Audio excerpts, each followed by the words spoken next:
What's up, everybody? Appreciate you being here. It is Duel at the Daytona time. Hope you guys are ready to have some fun with me. I hope you guys are having a good time hanging out in the chat already. Thank you so much. Over 200 in here. Hit that like, hit that subscribe, as we're going to have a great time tonight. We had a great show last night as well for you guys, and we're going to continue. As you see on our channel, we have tons of streams for you guys, and we're going to bring you the best content here in Speed Weeks. We also released our vlog today. Make sure you check out our NASCAR paint scheme and Speed Week race preview. We had a good showing with that as well, so I had a good time putting that together for you guys. So hope you guys doing well. What's going on, Susan? Danny, welcome to the family. There you go. Fleece, what's going on to see you? Denise, what's up? Kelly, what's up? Ryan, Jamie, what's up going here? KP's Kingdom's here. Danny's here. Surf Bum, what's going on, man? Your boy's in the 500. Congratulations. What's up? William Johnson, Bronny, what's going on? Andrew is here. Daniel Barry is here. Who else is here? Ryan Reed, Donald is here. Who else? All of folks hanging out. Ricky Sayo, what's going on? Twisted Grandpa's in here as well. Anybody else here? William, Mark, everybody. Thank you guys for being here so early. Joey Logano fan, what's going on? Appreciate it. Kenneth Clark. How about that weather at Daytona? I know, man, it's crazy. Susan being a member for 4 months. We appreciate you too as well. Thank you so much. So we're just waiting here. There was a rainstorm. Let's go racing. That's right. There was a rainstorm here that went through, canceled the ARCA practice, and canceled you like sour. I don't know about that. I do like sour stuff though, like sweet tarts and stuff like that. I do like that. That's my addiction. But I hope you guys are. So we had a rainstorm. Got me sidetracked there, Ryan. Rob, what's going on? Good to see you. How many go through each duel?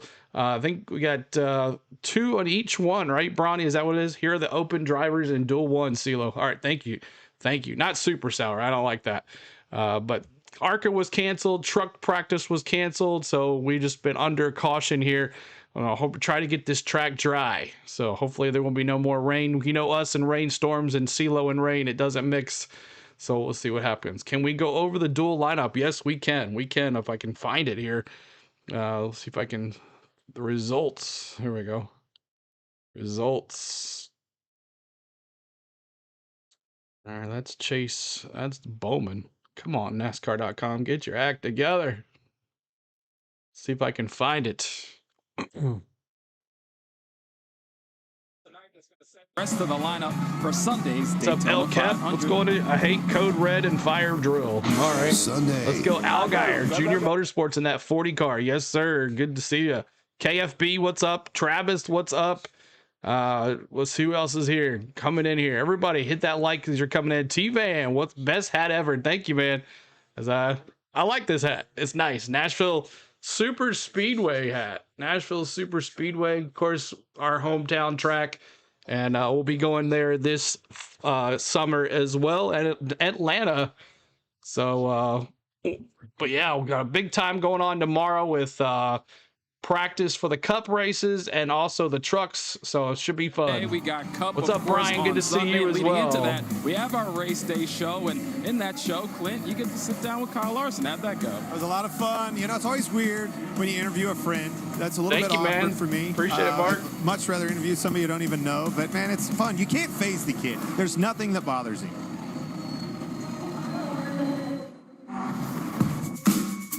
Here comes Kyle Larson. Let's get that muted here really quick. They got some video. They got to fill some void here with, if I could find, if NASCAR.com, they've changed it so much that you can't even find where everything is anymore. There we go. Live leaderboard. Here we go. Qualifying first round. They don't have the duels on here though. That's what's stupid. They don't have the duels lineup. Traveler Whiskey, that's right. What's up? Got the same hat, bro? Awesome, Kev. Yeah, man, I like this hat. Great hat. Thank you, guys. I love Tennessee. Denny, not so much. T-Van says. Yeah, T-Van's pretty. Tennessee's pretty, y'all. Tennessee is pretty.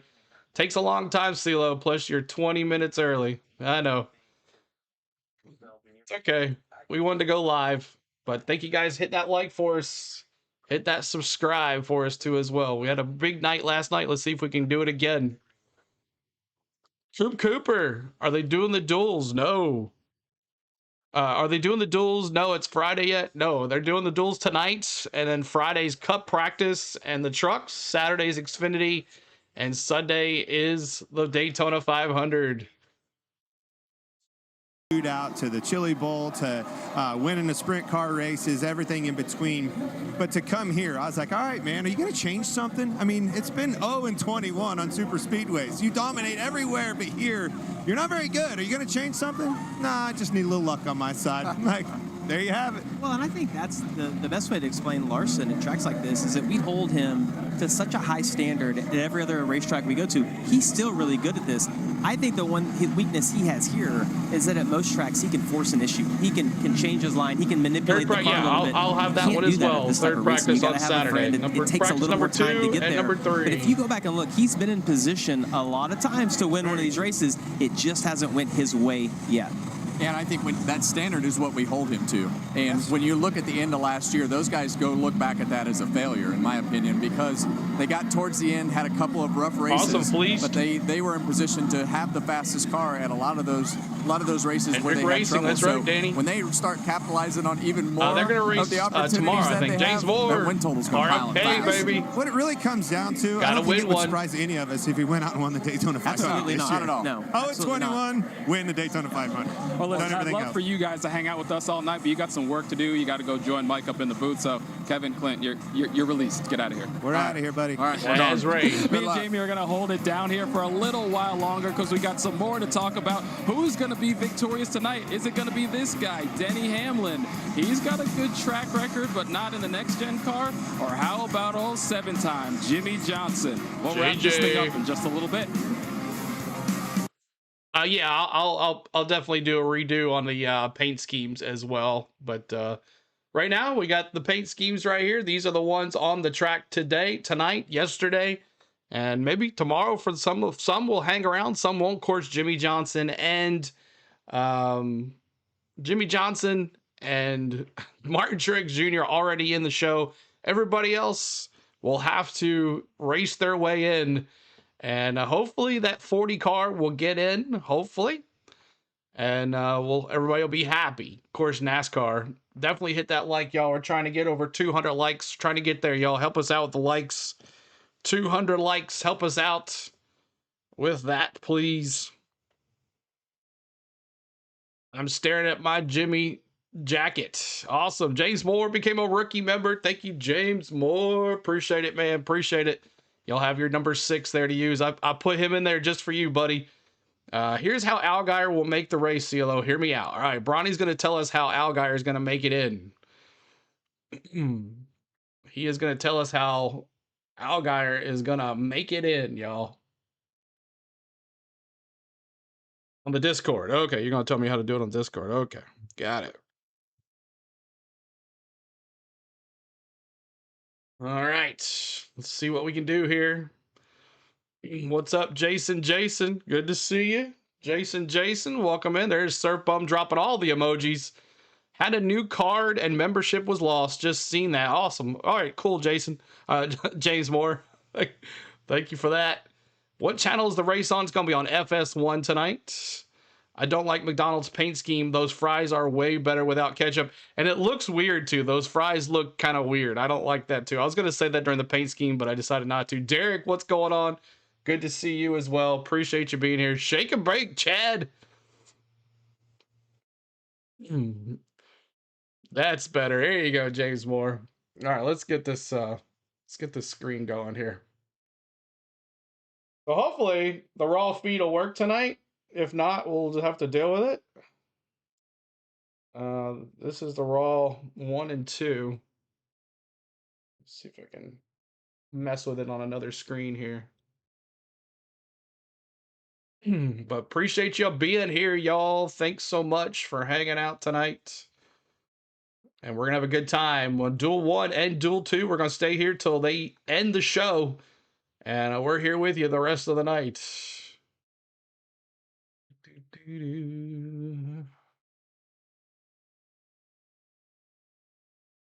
All right, let me bring this up. And it's not qualifying anymore, CeeLo. Get the qualifying out of there. But races haven't started yet. We don't even have pre-race ceremonies or nothing like that yet. Go Willie B, Jim Bob says. What's up, Jim Bob? Larson wins the Chili Bowl and Daytona 500. Insane. Send a message. All right, let's read this while y'all listening here. 2010 Daytona 500 champion Jamie McMurray. I love the smile that comes to your face whenever I bring that up, man, because it is a special week and a special weekend with a great American race ahead for us. What's the purpose of the duel? Talked about a number just of drivers, set the stage for the 500 and for certain cars to get in. I mean, was incredible last year. Obviously made it to the championship 4, and he's been good at this type of racing. I think Tyler Reddick is just. It's gonna be fun. You're welcome, Mandalorian. Yeah, and the boss man will let him know if he doesn't bring it home. You know? Absolutely. How about a young guy like Carson Hocevar? That super talented. Hocevar just gets himself in trouble every once in a while. He did it at the Clash, had a really fast car last weekend. But again, very similar to Reddick. And I talked about Spire Motorsports earlier in the show. I think Spire Motorsports is on their way up. You see Luke Lambert as crew chief right there. Both of those guys have been working really well together. Expect him to be good tonight.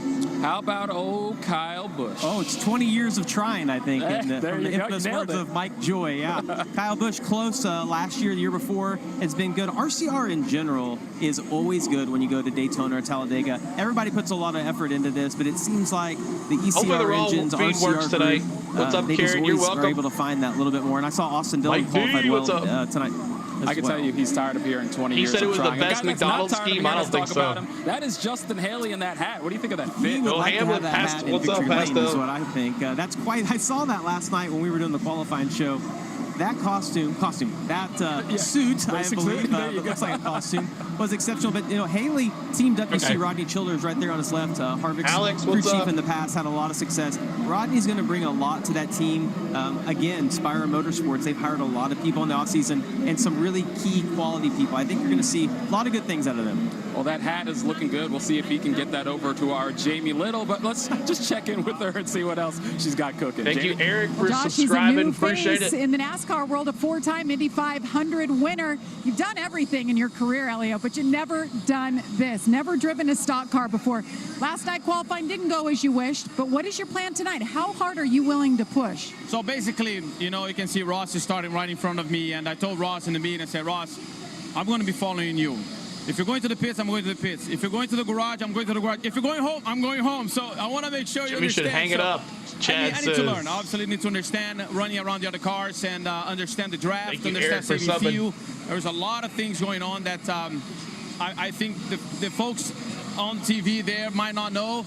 So that's why it's good to have those analysts to understand and explain. So hopefully, I'll be able to learn something. And after the race is finished, I'm going to be enjoying my Frosty from Wendy's.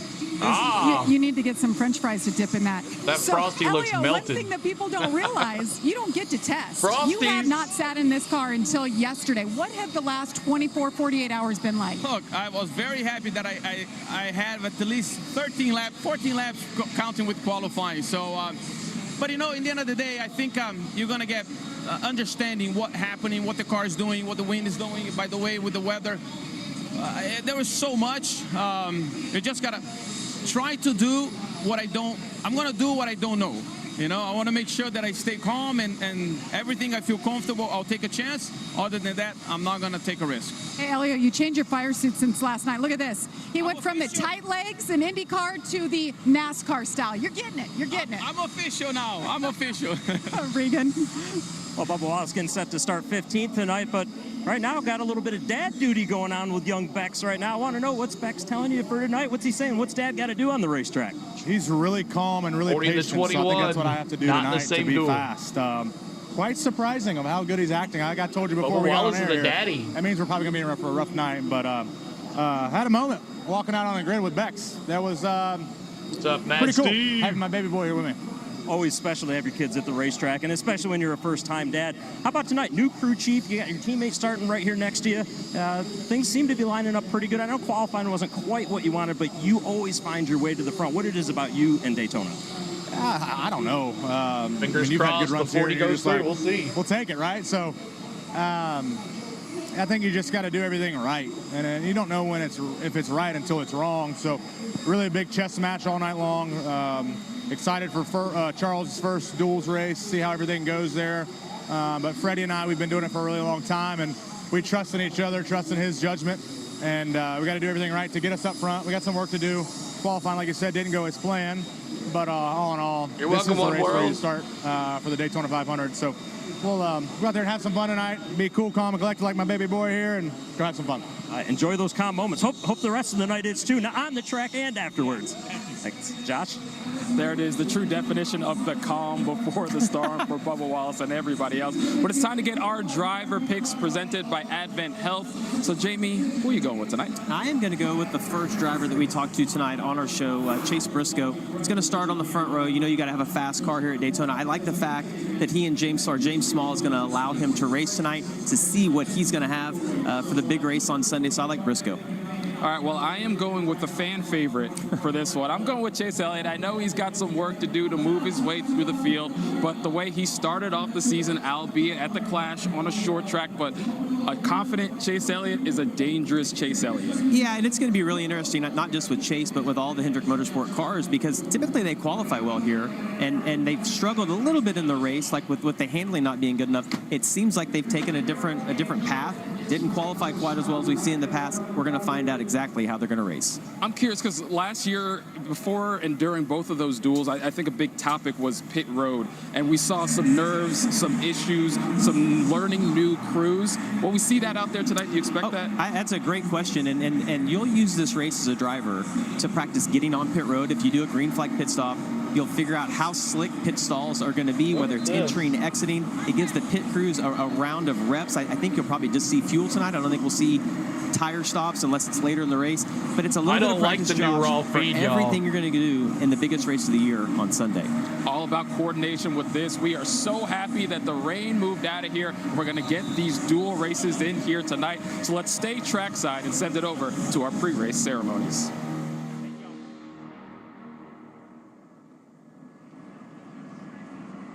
Ladies and gentlemen, at this time we ask that you please rise as you are able.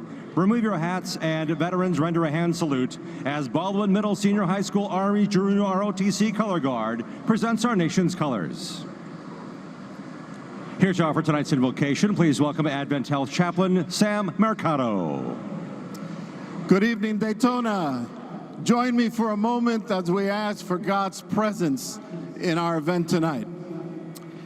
Almighty God, we ask for your presence here at this event. We ask for blessings over our racing community, and thank you for your protection and safety over the drivers, their crews, and all of us who are here tonight. Keep watch over our country and our communities, our military and first responders, and we thank you for being with us and hearing our prayer. In your holy name, amen. Here to perform our national anthem, please welcome the Douglas Anderson School of the Arts.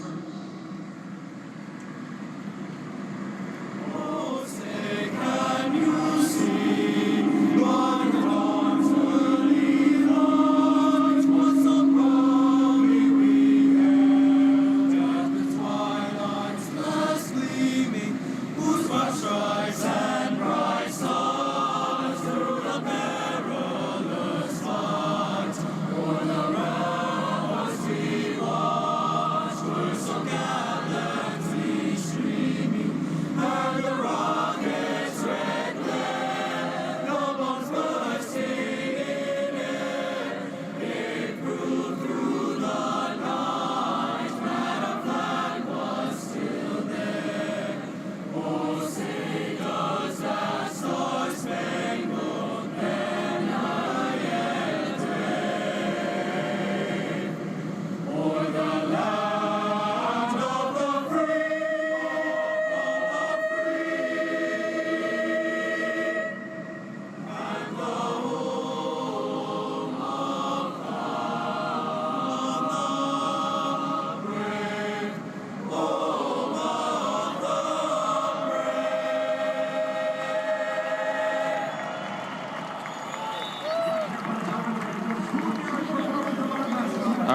Folks, it's time for us to step aside, but racing is ahead as we get set to set the field for the rest of your Daytona 500.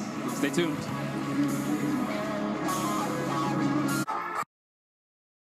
All right, y'all, let's go through this. I don't like the new Raw feed. We're going to have to come up with a new situation here. I'm going to be fixing this stuff while the race is going on.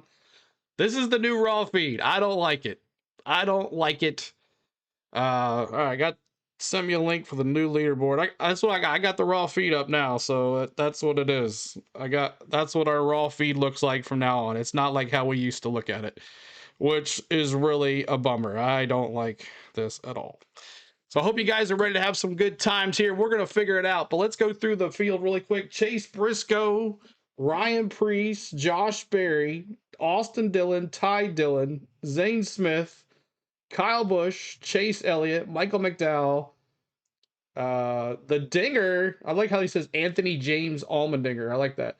Willie B, Martin Truex Jr., Ty Gibbs, Tyler Reddick, Daryl, it's Bubba Wallace, Justin Haley, Justin Allgaier in the 40 and 17th, Hocevar in 18th, Ross Chastain 19th, Castor Neves 20th, 21st Ricky Stenhouse, 22nd Chandler Smith, and JJ Yaley. What is the deal with these names on here, y'all? Do they not know anybody? Do they not know any racers? Come on, get your act together. This is ridiculous. Oh my gosh. All right, so we're going to do it right there. I don't like this at all. Hey, Mr. C, what's up? Link and Kim, what's going on? Mark, hit that subscribe. We're trying to get to 200 likes. 200 likes. Let's see if you can get us to 300 likes before the green flag. Subscribe to this channel, y'all. We're here all the time for you guys.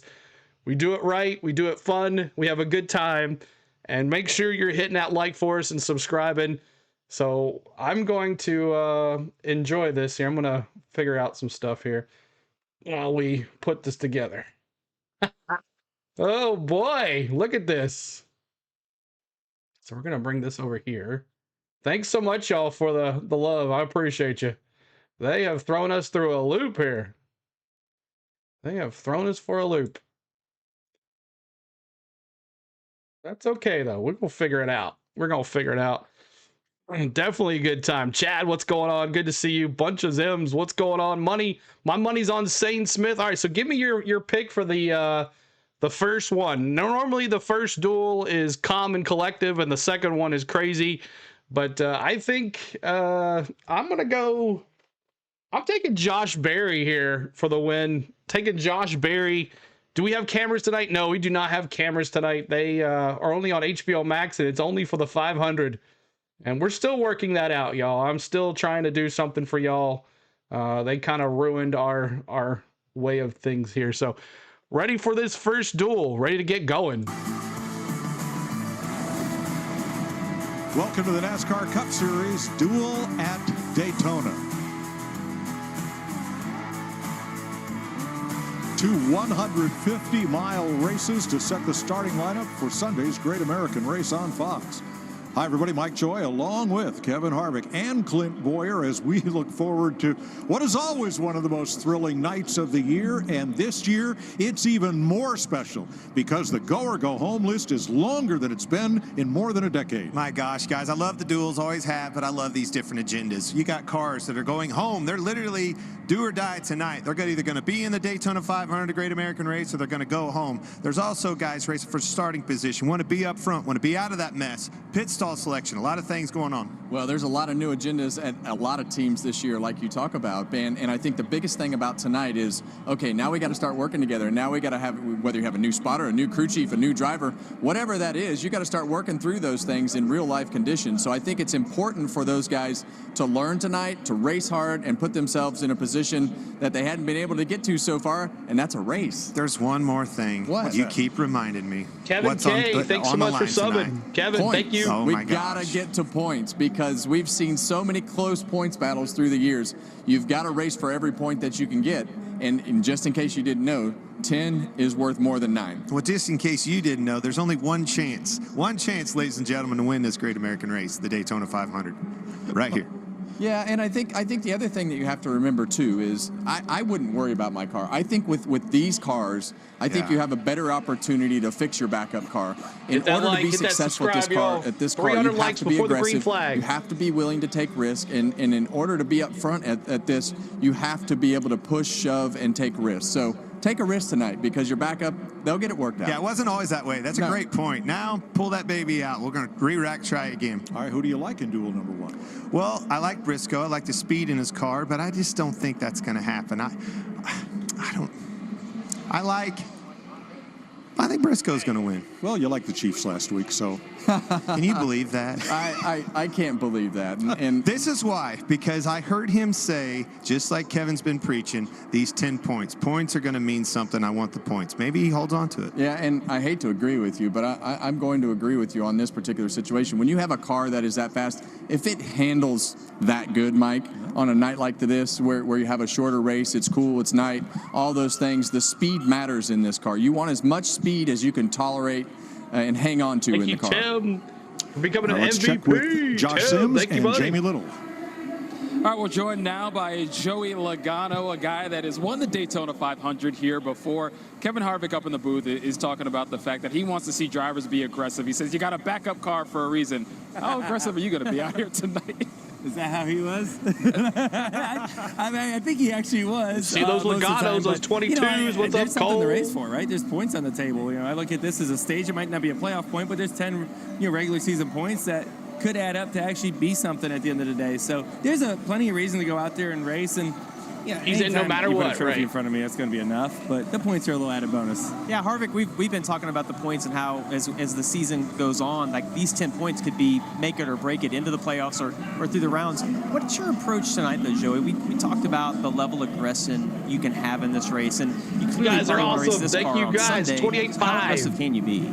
To me, it's the same as coming to the end of a stage, right? The intensity will ratchet up as you come down to the end of the race, but it's not an all or nothing. Right, because it's the same thing as doing the Daytona 500, coming down to the end of the first stage or the second stage. You got to finish the race still. We still want to get our car to the 500 on Sunday. Thank you, Albert, like I for said, plenty subbing. to race for, but you still got to be smart. You're not going to throw the big haymakers like you typically would when it comes to blocks or big moves. But you're still going to see what your car can do. You're going to be willing to accept pushes and do things. Our heat or duel, whatever you want to call it.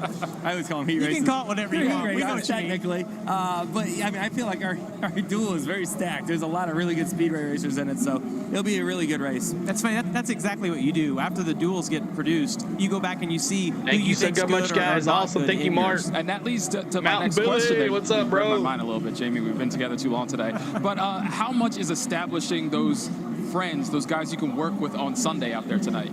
Yeah, I mean, Thank you, Tim. At this point, we've all worked together. You don't have any friends. I don't know what Josh is talking Drafting about. partners. How Everyone about works that? together because they have selfish motives. That's really what it is. I work together when it helps me. And that's kind of what the whole field really does, to be honest with you. But, I think it won't be any surprise you see that manufacturers all work together like normal. And at this point, everyone's kind of worked together long enough to kind of know everyone's tendencies and what they typically do. And What's up, Graham? What's and then going you on? just go Good to out there see and you. duke Good it out morning. at the end. But, we're going to have to go through a pit cycle, and it depends a little bit on the strategy and those type of things. And so you'll have some allies out there you want to work with. Thank for you, sure. Heidi, for being a But pro ultimately, member. we want to see Heidi. a Blue Oval and Victory Lane at the end. Ultimately, even more so a Penske car.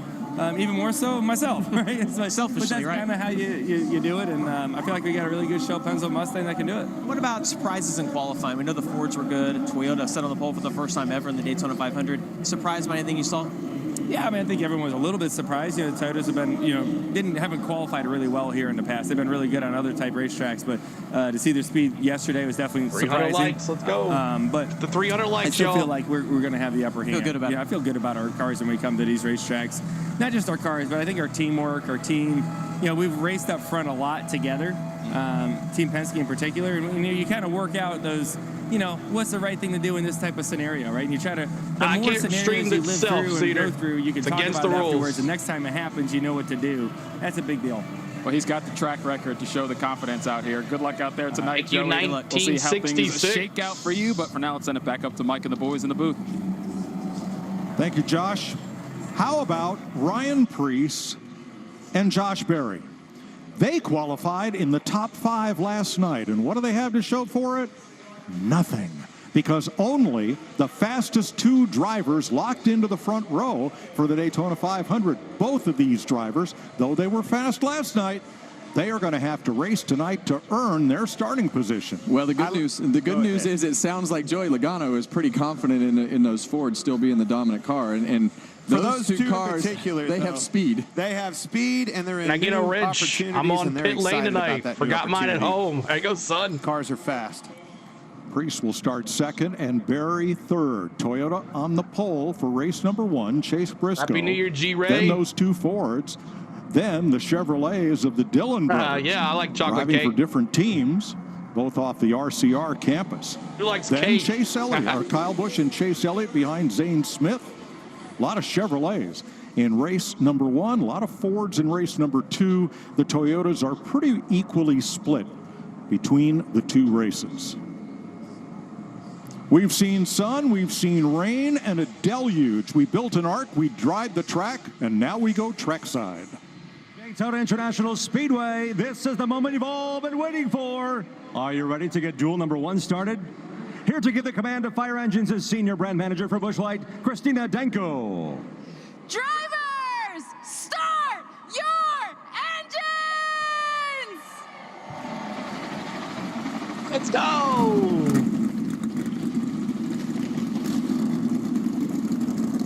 All right, y'all. This could be a fun start. Cool air, damp track. Hopefully no major wrecks. The Duel at Daytona. 2 150. All right, the duels. It's on, y'all. The engines have been started. We are ready. It's a new raw feed. It's a new season. If you want to see this, you're not going to be able to see the whole field like we used to, at least 1 through 10, at least 1 through 20. So I'll have to scroll as more for you guys. So if you guys want me to scroll, say, hey, CeeLo, scroll for me. Let me see how it is. But those engines sound almost as good as the sprint cars the other night. Felice says, good luck to all the Fords in the 7 and the 43. All right, let me see who's going to get in. That's going to be the question. You got Truex, you got Castroneves already in, and you got JJ. Who is it going to be? Is it going to be that 40 car? Is it going to be the 40 car? How many of y'all want the 40 car in the Daytona 500? Who you want? Justin Allgaier. And look at Brian Reed doing Rowdy. The 44 is getting in. Is it going to be Chandler Smith? Is it going to be BJ McLeod? Who is it going to be, y'all? Let me see those 40s because I know you're out there, those 40s. It better be the 40 car, he said. So hit that subscribe right here. Look right here. This right here. This I have to get used to. I'm getting it all set up for us next couple days. Absolutely the 40. Everybody's saying the 40, but the 40 Rex. JJ. Ooh. Allgaier's got something to work out for him. CeeLo, can I have a pink car? Yes, you can have a pink car. Everybody going with that 40 car tonight. And I am happy. What's up, Bandit? Good to see you. Junior Motorsports. Everybody's saying that 40 Hawaiian pizza is fantastic. There you go, get some pizza. Oh, I can't eat anything today. Ryan, stop spamming. Yeah, don't do. Ryan, we got you, man. We got you with the Rowdy Busch. How about Rowdy winning the duel, huh? That would be nice. Look at the Dillon brothers. Will the Dillon brothers take each other out? Zane Smith go to the front. Rowdy in this. Chase is in this. Anthony James Allmendinger. Come on, NASCAR. It's Dinger. What's going on? Who's gonna be, y'all? Who is it gonna be? Hocevar? Was he go to the front? Who's it gonna be? Yaley, Chandler Smith, or the 40? That's what it comes down to. This one. That's what it's gonna come down to. So I think Allgaier can beat out Chandler Smith. I think he can. NASCAR is funny every single day. But appreciate y'all keeping it clean, y'all having a good time. Hit that like, hit that subscribe. We're almost at 300 likes before the green flag. I asked for 300 likes. We got it. Help us get there. 10 more to go to 300. Help us get there, y'all. Help us get there.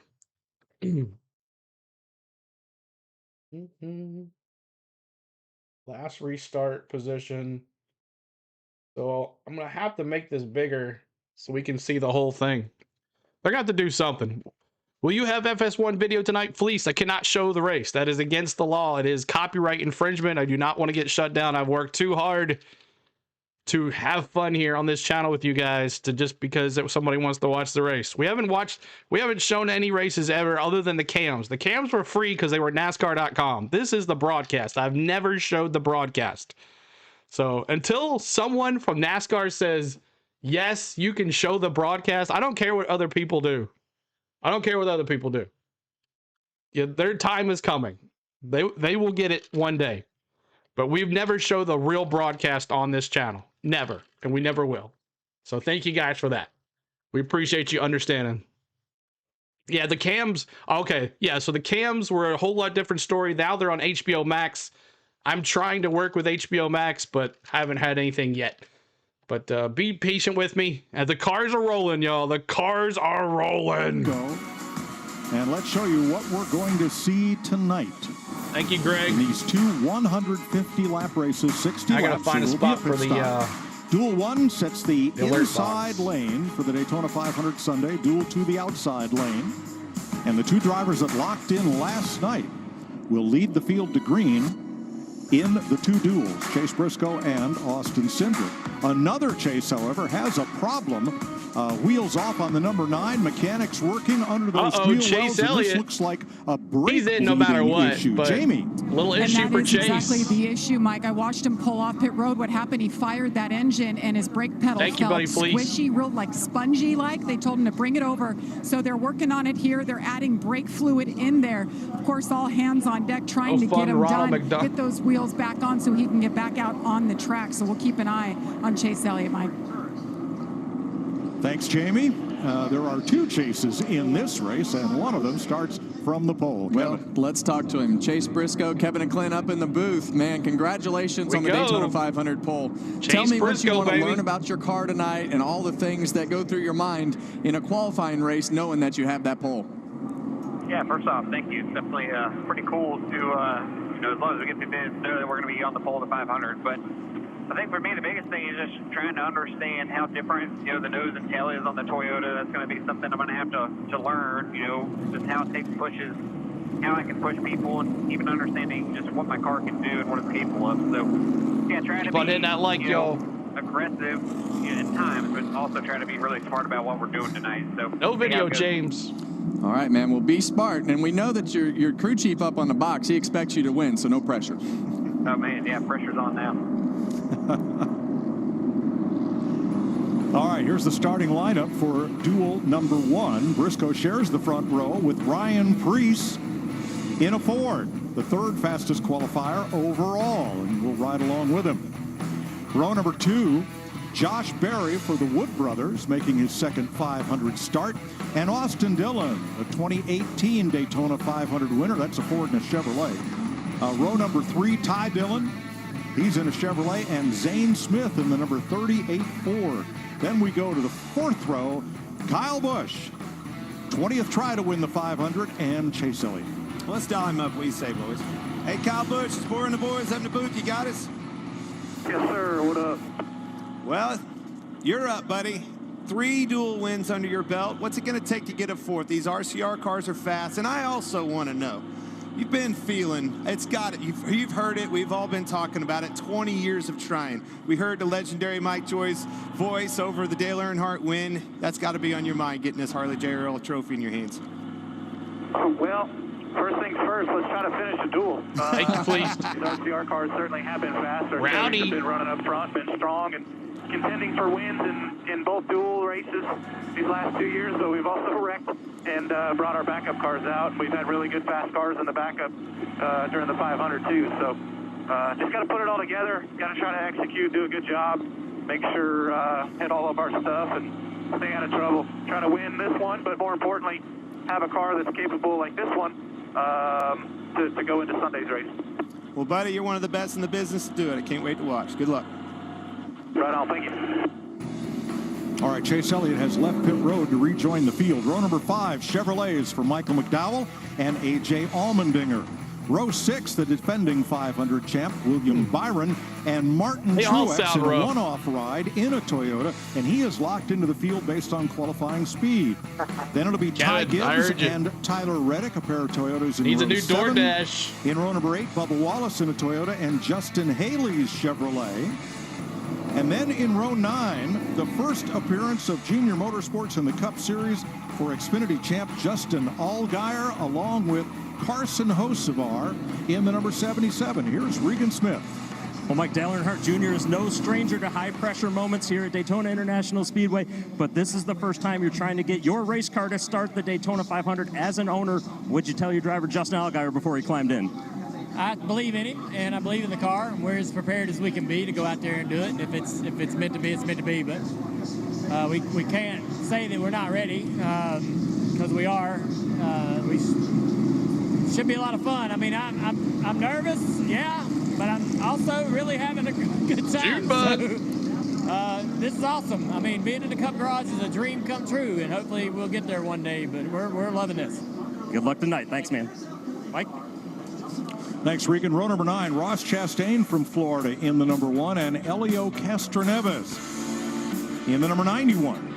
Row 11, Ricky Stenhouse Jr. in a Chevrolet, and Chandler Smith trying to get the 66 Ford into the show. Finally, J.J. Yaley, the Triple USAC champ and longtime Cup regular. He will roll off 23rd in the number 44. Here's Jamie Little. Well, Mike, Elio Castroneves is about to embark on his first ever stock car race. And he told me just before he got in the car, his plan is to follow his teammate, Ross Chastain, do everything that he's doing to learn for Sunday. Now, remember, he can't race his way in tonight. Like for us, keep on doing it, y'all. See if we get to 400 likes before the green flag. Provisional that they created for world-class drivers, 91. As they call it. And if he does that, though, he'll be the 41st driver, and he gets no prize money, Mike. So he wants to race his way in here tonight. Absolutely, but he will be in the 500 regardless. Let's check with our crew chief, Larry McReynolds. Cheers, everybody. Well, Mike, these are Cheers. very short races. 60 laps, 150 miles. Kevin Harvick said it. Yes, they will be aggressive, especially at the end. 3 wide, several rows deep.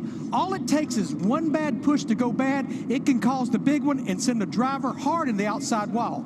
Let's go to our Toyota cutaway car and let's take a look at some things that's been done to help keep these drivers a lot safer. It starts with the cockpit. Look at the seat. His head, his shoulders, his legs are encased in that carbon fiber seat. Look at the seatbelt system, a 7-point harness, 2 shoulder harnesses, the lap belt, and 3 submarine belts that hooks between his legs. But a big thing that's really evolved is the headrest area. Look, the left, right, and the back of his head is encased in that headrest. His head can barely move.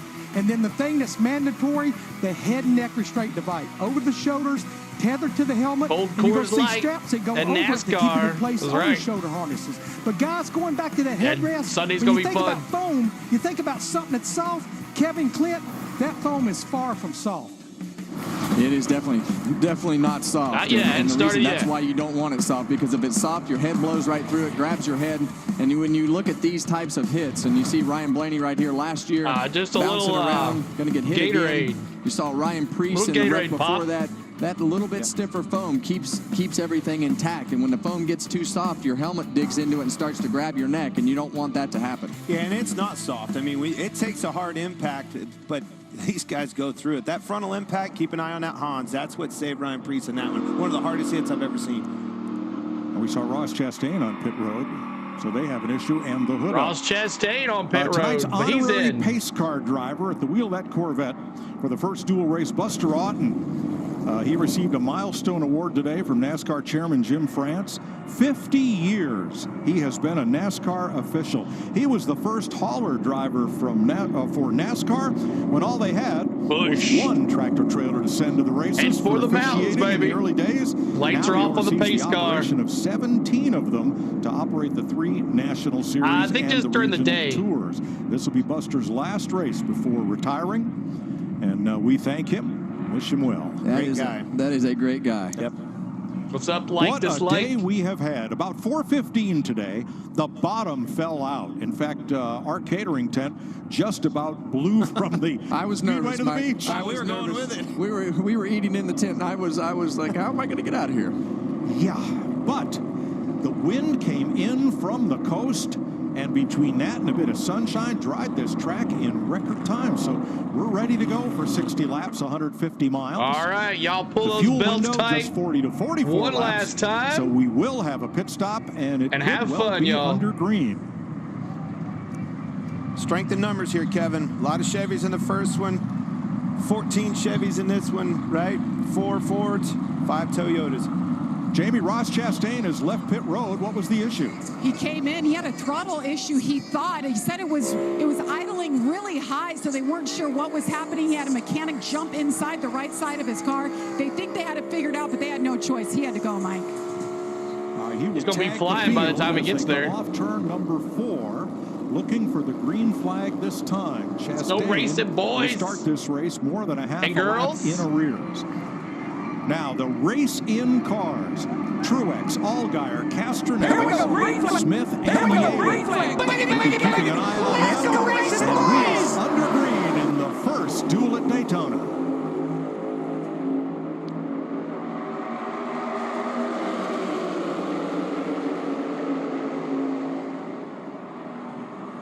Turn 1, side by side.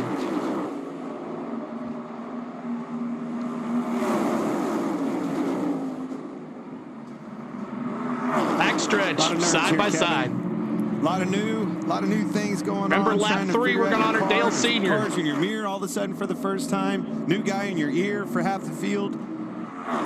Well, there's a lot of responsibility that starts as those cars start to form down the back straightaway. You see the second and third place car, and we're going to talk about spacing. You see them all spaced out right now, but as they push and shove and the line starts to move forward and back, the responsibility of that second place car is to be a good pusher, keep that gap as close as possible. Same thing with third, because if not, that accordion will start to spread out. But as these guys get going, Ryan there's going to be some out front, strategy lap 1. that starts to take effect as well. And I think that's where that strength in numbers comes into effect.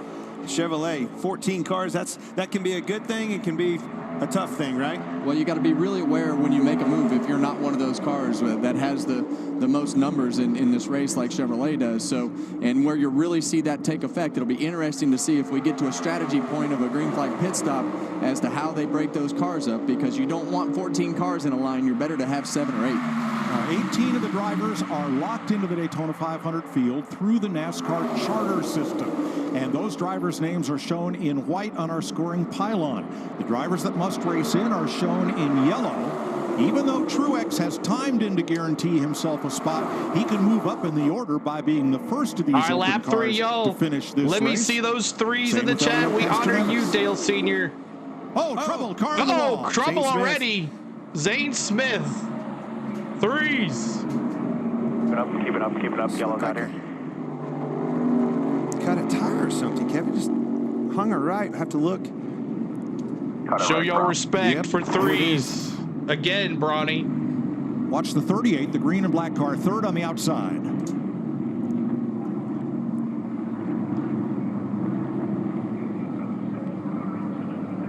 Yep, right front tire went down. You're exactly right, Clint.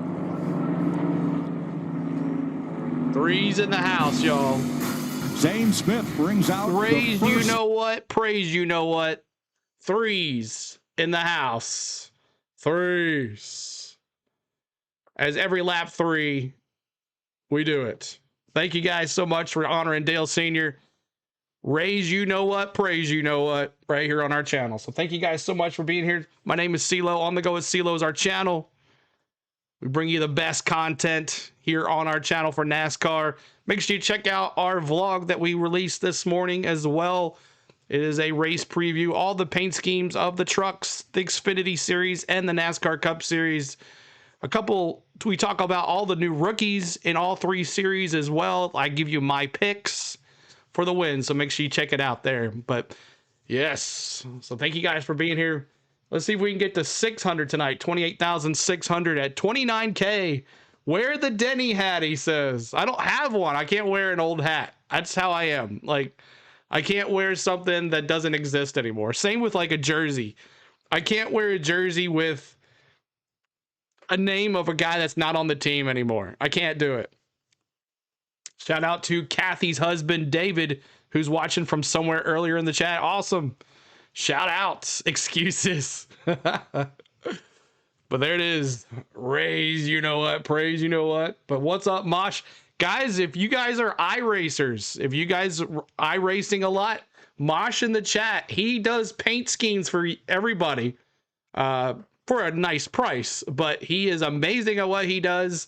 So if you are a iRacing guy and want to make your car look good on the track, make sure you check out my man Mosh. He is amazing at what he does. So he does a lot of paint schemes for a lot of the drivers in the iRacing community. So make sure you check him out. But thank you guys for hanging out. We're at 413. Let's see if we can get to 500 likes. Kyle Anderson with the big super chat of $3. Kyle Anderson, thank you so much. Thank you. Everybody tell Kyle thank you for that super chat. Gonna miss Duel 2 tonight for the league race. See, he's gonna be racing in his own race tonight. So definitely, he races iRacing cars and also decorates them. Hunts those paint schemes on the cars. So make sure you check them out. Are you showing camera views of the race? They're not available for this race. We didn't have the cameras last year at this time either. They are on HBO Max and they're only for the 500. They have changed the NASCAR Drive. You can no longer watch NASCAR Drive for free anymore. They have decided to charge you guys. CeeLo, you need to make a hat that stays. I can't play the actual race exactly, or wear a shirt. So it looks like Zane Smith had a tire go down, and then Chase was right behind him, and he went up and hit the wall. Classic case of running over something and the right front tire going flat. I think it kind of went soft. You could see the gap starting to build in front of him, and he tried to slow down, and then all of a sudden it really laid over and cut it and went in the wall. So unfortunate. And I don't know that it did a ton of damage to the car he's when back out. When it hit the wall, but it definitely drug some of the splitter and stuff off. So Smith is back on track. The caution flag, a break for Ross Chastain, who took the opening green flag more than half a lap behind the race leader. All right. So what we'll do here is on the restarts, because I think there's so much more exciting. We're going to play MRN radio for the restarts, and then we'll do it just like we did with the cameras. We'll go back and forth with that. So is that cool with everybody? We're going to do MRN for the restarts, and then we'll go back into Fox or FS1 or whatever they call it for the rest of the race. So thank you guys for being here. Maybe we should all wish you and Miss Spain a happy Valentine's Day. Wish Miss Spain a happy Valentine's Day. She works hard when I'm sitting here in front of you guys and nothing else is going on. She's behind the scenes working hard, taking care of the family, taking care of the house. So she works hard doing her thing. So California Days, what's going on? Good to see you. Rebecca says, hey, guess what? NASCAR is back. New graphics for 25. I don't like this. I don't like this. Thumbs up, thumbs down on this new Raw feed. Thumbs up, thumbs down on the new MRN yells when side by side doing nothing. They funny. Yeah. Thumbs up, thumbs down on this new setup for NASCAR.com. NASCAR.com has really changed a lot of things this year. I'm with you, Lone Wolf. Thumbs down. Don't like it. Thumbs down. Don't like it at all. It's not fun. It's not user friendly. You want people to watch this, I don't know. Maybe they did it because of us streamers that were using their stuff. I have no clue, but it's too bright. Yeah, we'll see if I can figure out how to change it to white to black. I'm not sure, but yeah, we liked what we had and they ruined it. They took away everything. They made it look horrible. They took away our cameras. They took away our everything. Made it horrible. Look, all the thumbs down. They don't even have the cameras on the app anymore either. I know, right? They took away those as well. So crazy. Thank you, Debbie, for subscribing. Sean, Scott Sr. as well. If I missed you, thank you so much, guys. We appreciate you.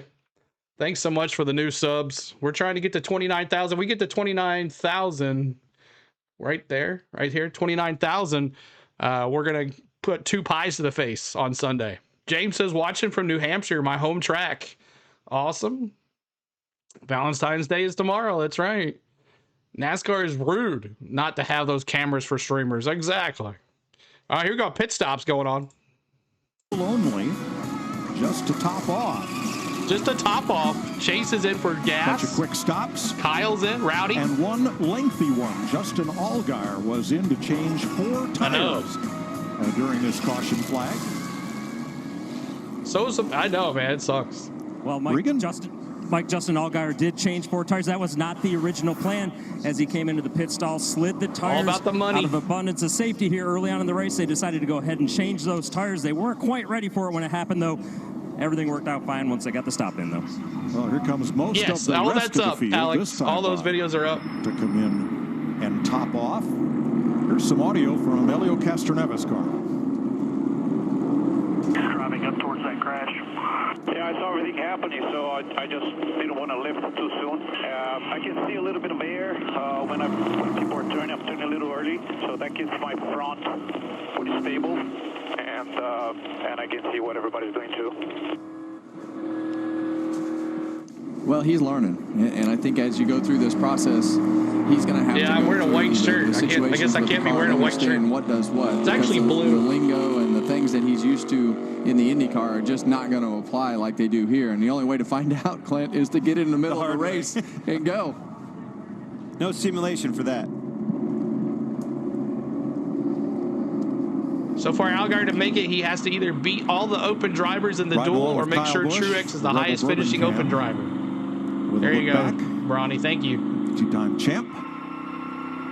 And here is the Toyota cam on board Bubba Wallace, who also carries a front bumper camera,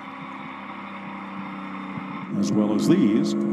This will be Ryan Preece, the buildsubmarines.com cam, and Ryan's got a foot cam on board that car. That Mosh, I don't know we'll if you're see on Sunday. watching, but look, Darrell Wallace. Oh, yeah. We don't see much of the foot cam at night, so that's why I said we'll see it Sunday.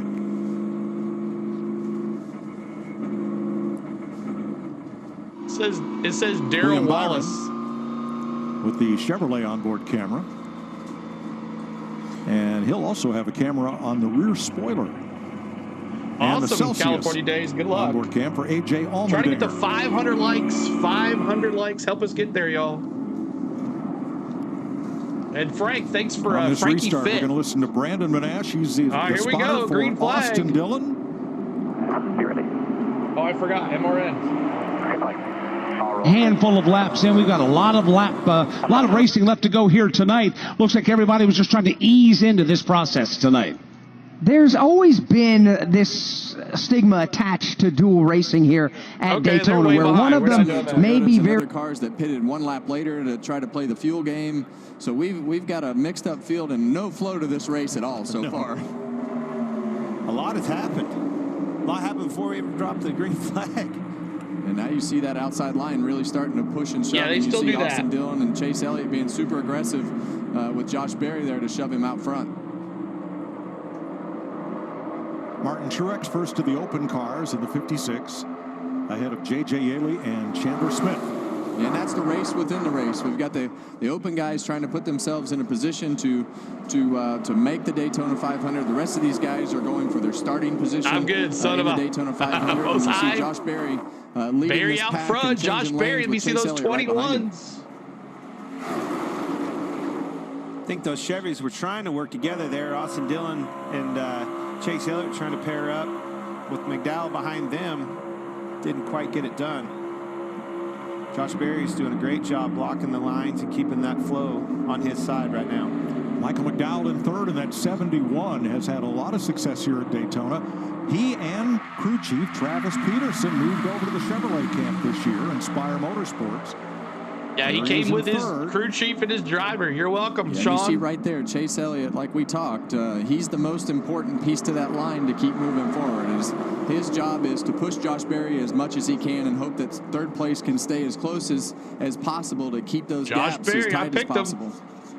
Yeah, and his spotters let him know it's not only that gap behind him to Chase Elliott, it's that gap with the third place car too, just as important. Chandler Smith has moved into the lead among the open cars. He is in Carl Long's number 66, named late as a replacement. Their original driver was going to be veteran Mike Wallace, but NASCAR decided Wallace had not been in this Gen 7 car or even raced in the Cup Series in the last 10 years, so they did not allow his entry. Chandler Smith was tapped, and he's going to try to put this car into the field.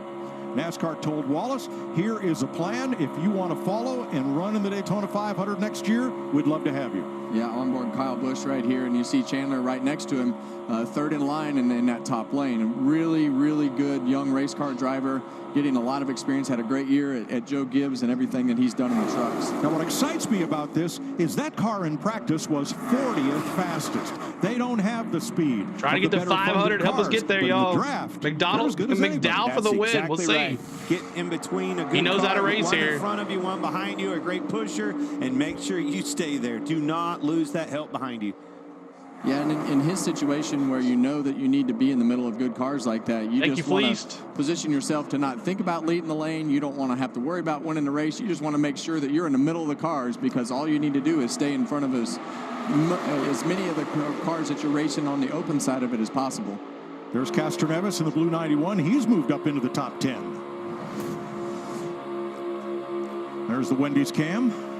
Bottom lane starting to get a little better here. Castroneves. That's J.J. Yaley on the outside of William Byron. It is lap 12. That's another thing that this thing doesn't have is a lap count. Yeah, it does. I have to change this.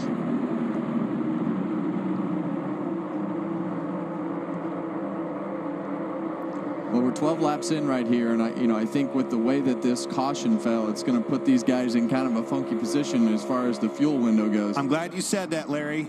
We're going to start watching them saving fuel right now already, wouldn't you think? Yeah, because when they all topped off for fuel, that still makes them about 10 to 12 laps short of making it to 13 the laps end of the complete. race. So why did they pit? Of it's 60 simply to in shorten Duel up 1. the next pit stop, whether it's under green, under caution, less time in the pit Stupid box, roofer, can mean what's track up, bro? position.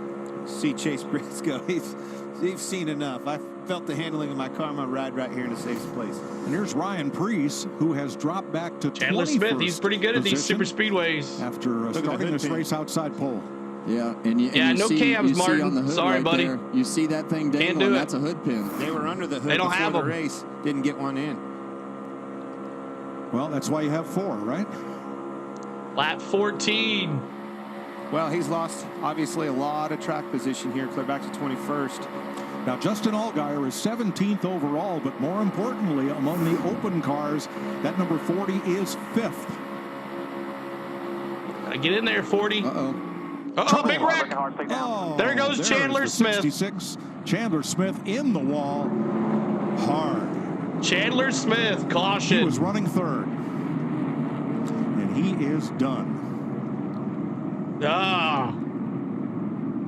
So much for that.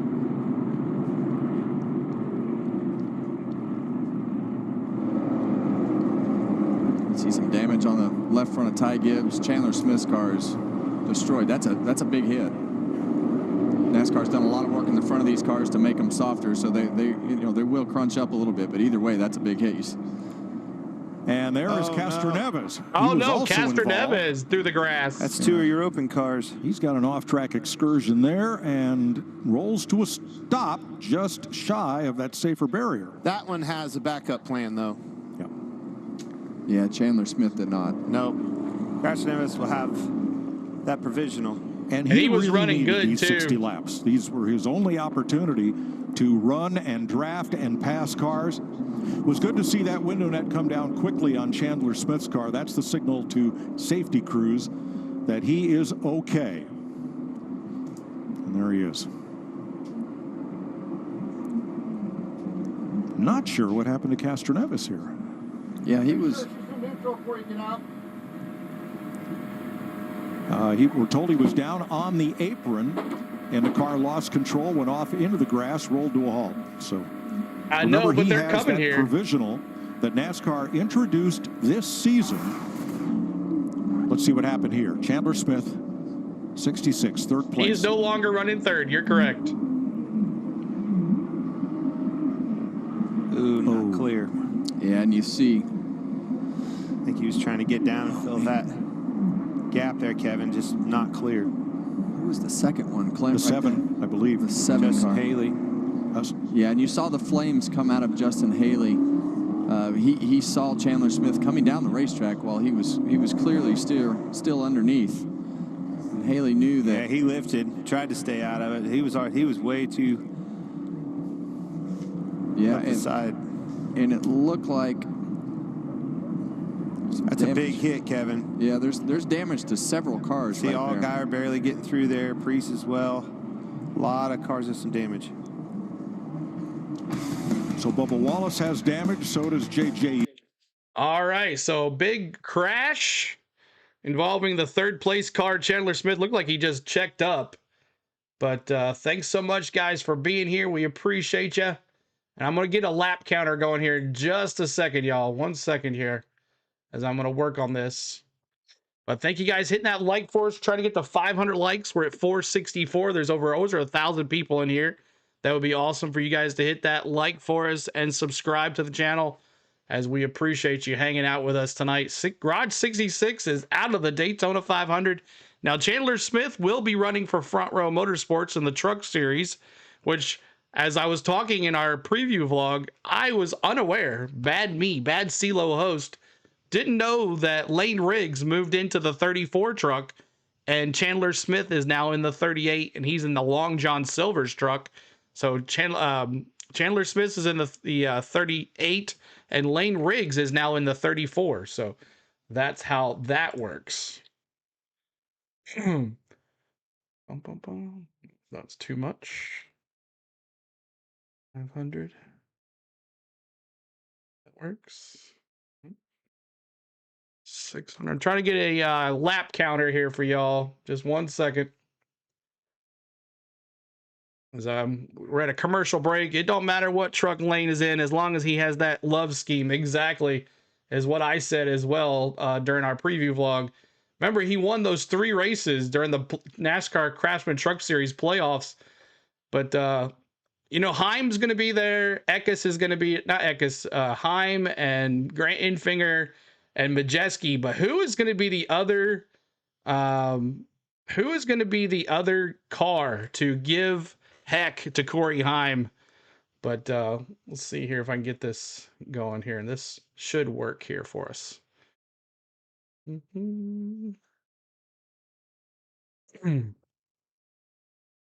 Do the points work? They should be. They should be working. They should be working.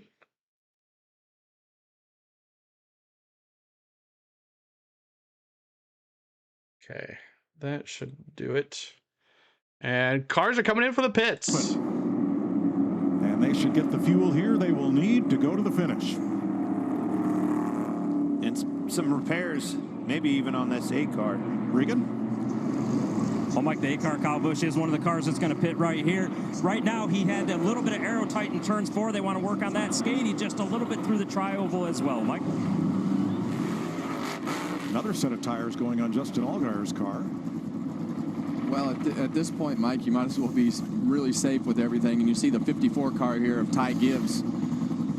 He's got some big he's got a lot of damage. 54, Ty Gibbs in trouble. Cars in all had damage when this happened, as Chandler Smith tried to go to the low lane. All right, so Chandler Smith tried to go to the low, and it screwed it up for him. So he is out of the 500, y'all. Chandler Smith out of the 500. How does that look? Does that look okay? I don't really like it, but it'll have to work for tonight, so you guys know at least some of the drivers. We all want to know where the 40's at. We'll tell you where the 40's at after this caution. I'll tell you right now. The 40 is, he got past Chandler Smith. He got past that wreck, so he's in. He didn't get, let's see, he is in 11th place right now. 11th place for Justin Allgaier.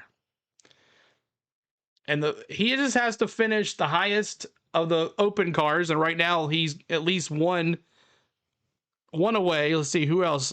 He's got to get Pat. I think he is. If he finishes the race right now, he's in, because he's in front of Yaley and Chandler Smith and Castroneves. Of course, Castroneves is already in, but that is how it looks right now. All right, let me. Trying to make this look good. We're kind of doing this on the fly since they changed the raw feed on us, and but can you see 44 is damaged too. 40 has a pretty good shot at locking it in. Yeah, so 44 is damaged. Allgaier is not damaged. Looks like Castroneves went running through the grass, so that's another thing as well too. So but keep hitting that subscribe, keep hitting that like button for us. We appreciate you. Catch this sound. All right. We're at 500 likes. You guys are awesome. Let's go to 600 now. Ira, you're welcome. You are most welcome. You are most welcome. 90 went all iRacing and hit the apron, lost the car. Yep, he did. He went all iRacing. So far, the 8 cars got damaged. Some of them got taken out. Thank you, Lee. Thank you, Luis. Appreciate you guys. Can you see the laps counter, or is it too small? I work at Wawa. Nice. Is the lap counter good, or is it not good enough? Let me know.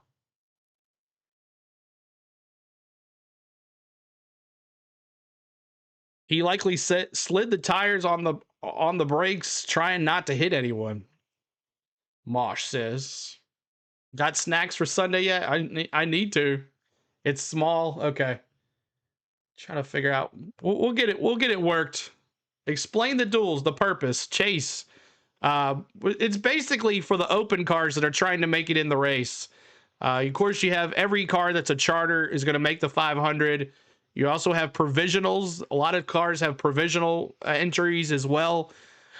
But there are 9 or 8 open cars, and 2 have already locked themselves in, Truex and Jimmy Johnson. And Castroneves is locked in for a provisional because he's with Trackhouse Racing. So basically in this race, it's Allgaier, Chandler Smith, and JJ Yaley racing for a spot in the Daytona 500. Driving forward. Glad to There's have it 2 here left. for Speed Week in Daytona. 8 cars involved with damage. Chandler Smith out of the race. Justin Haley with damage. Castroneves out. Ty Gibbs, Bubba Wallace, J.J. Yaley, Kyle Busch, Tyler Reddick all received some damage in that one. Well, look at that. Michael McDowell to that list as they clean up here. Yeah, you see him sticking the bear bond on there. Try to fill some of those holes to make that thing go as fast as you can, because you want to finish as high as you can. The car's already tore up, so you want to finish as high as you can in order to get the best starting position that you can. Last week, NASCAR honored Dr. James Sicking with the NASCAR Hall of Fame Landmark Award. Watch the impact of Chandler Smith into the safer barrier. Looks like Haley. By Dr. Sicking and his associates.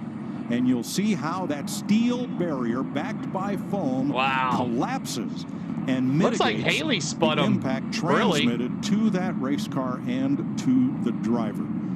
Countless 66 did. He came down when he wasn't clear on Haley. Barrier since its implementation. Look at that implementation here. What a shot. And then Haley got hit now, too. There's Castroneves, and we think that shot may have done the damage right there. Well, you can see the right rear is broke on the car, and I don't know if the throttle hung or what happened, but he was going at a high rate of speed and then winds up getting this left front touching the apron right here, and it grabs the car. Rat fake First talked about it qualifying. The right rear toe link is broke, and then the car just gets out from underneath him, and he takes another couple shots right here. And this one right here on the apron, oh.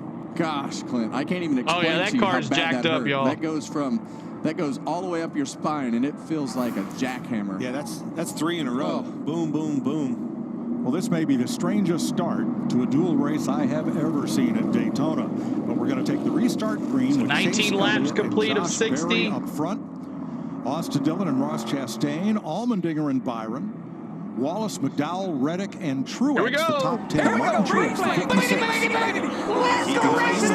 56. Keep an eye on them open cars. The battle is on. J.J. Yaley, Justin Allgaier, Truex is Here we obviously go. a big part of that. whether he can race his way in or not. Yeah, right now you see the lineup not be double file all the way back. So when those cars are single file all the way back on the Chase inside, Briscoe they're be penalty, getting so out of they there. have to line up on the longest line. That's why they're Here we not go, double Chase file. and Barry on the Four cars outside. under a blanket off turn 2.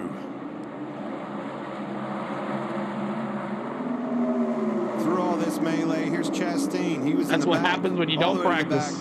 Back to the front. Heck, he pitted before the race even started.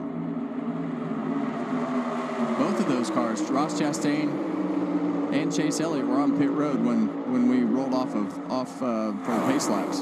Now Truex is right with that pack, tagging that pack in the 56. If he is the first open car to finish this duel, that will elevate Allgaier. He will be the driver who gets into the race on speed. All right, pass-through penalty for Michael McDowell, improper lineup. And also a pit road penalty for Ty Dillon, too fast exiting.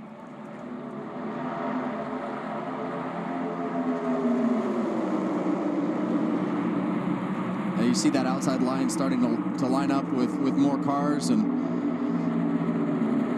you can get too many cars. I think the optimal when you're single file, if you're not in a pack, is 7 or 8 cars. But this is Josh Berry, 21 laps complete. The pack is smaller than what Watermelon it was, man in second. Let me see those ones. Some different dynamics that go. Oh, I know, with this right? race Anthony with James less cars. Allmendinger. 16-car lead draft. You know who's not in it? Chase Briscoe. He is well back of any potential for problem here. Yeah, we'll see him more on Sunday. Well, that's why. If he does not complete, See those watermelons? If he does not complete this race with his pole-sitting car and has to go to a backup, he would lose the pole position. So why take that risk? Yeah, and I was thinking at the beginning of the race, I'm like, man, why aren't What's up, you Samuel? racing? Good to see you. They definitely made the right call. Good thing I'm not in charge. You know, I like the way this caution fell. No, I don't like Race is Tesla. on. You see him pushing hard back there. You see McDowell out of the gas. Everybody's, the race is on. No more saving, no more anything. We're going as hard as we can go. Helio Castroneves checked at the infield care center and released. There's Zane Darrell Smith Wallace. out early from the lap 3 caution. You see that Castroneves Darrell Wallace on there? Out. Justin Haley off track. And Chandler Smith done for the night. And these races, I talked about the size of the field, and these races are always a little bit different than the Daytona 500 because you don't have that same energy with all 40 cars out there that it builds in the pack. So these races are always a little bit less speed than what the Daytona 500 would have, but you still get to work on pushing like we see all 4 of those cars connected up front. I like what I see out of Chastain. That Trackhouse car is fast again. Remember watching this race back, he was right in it. Car pushes great. You can see him come right to the back bumper of Josh Berry. Very good pusher. All right, we've got some audio from Michael McDowell, who is contesting the penalty that has been assessed and has not come down pit road to serve it. Tennessee, Ira. And does now.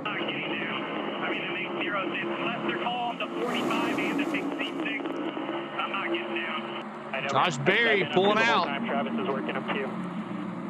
Yeah, you never win those battles as you see him serve his penalty. You meant to say Darrell? Speaking of battles, lost. There's Josh Berry. Missed that block. Got shoved out, and all the way to the back he goes. That fast. Truex still the first open car. He is 8th in the number 56. Allgaier 10th in the number 40. Nah, he didn't blow up. He just got pushed out. They are nose to tail on the outside. 4th Darrell Wallace Jr.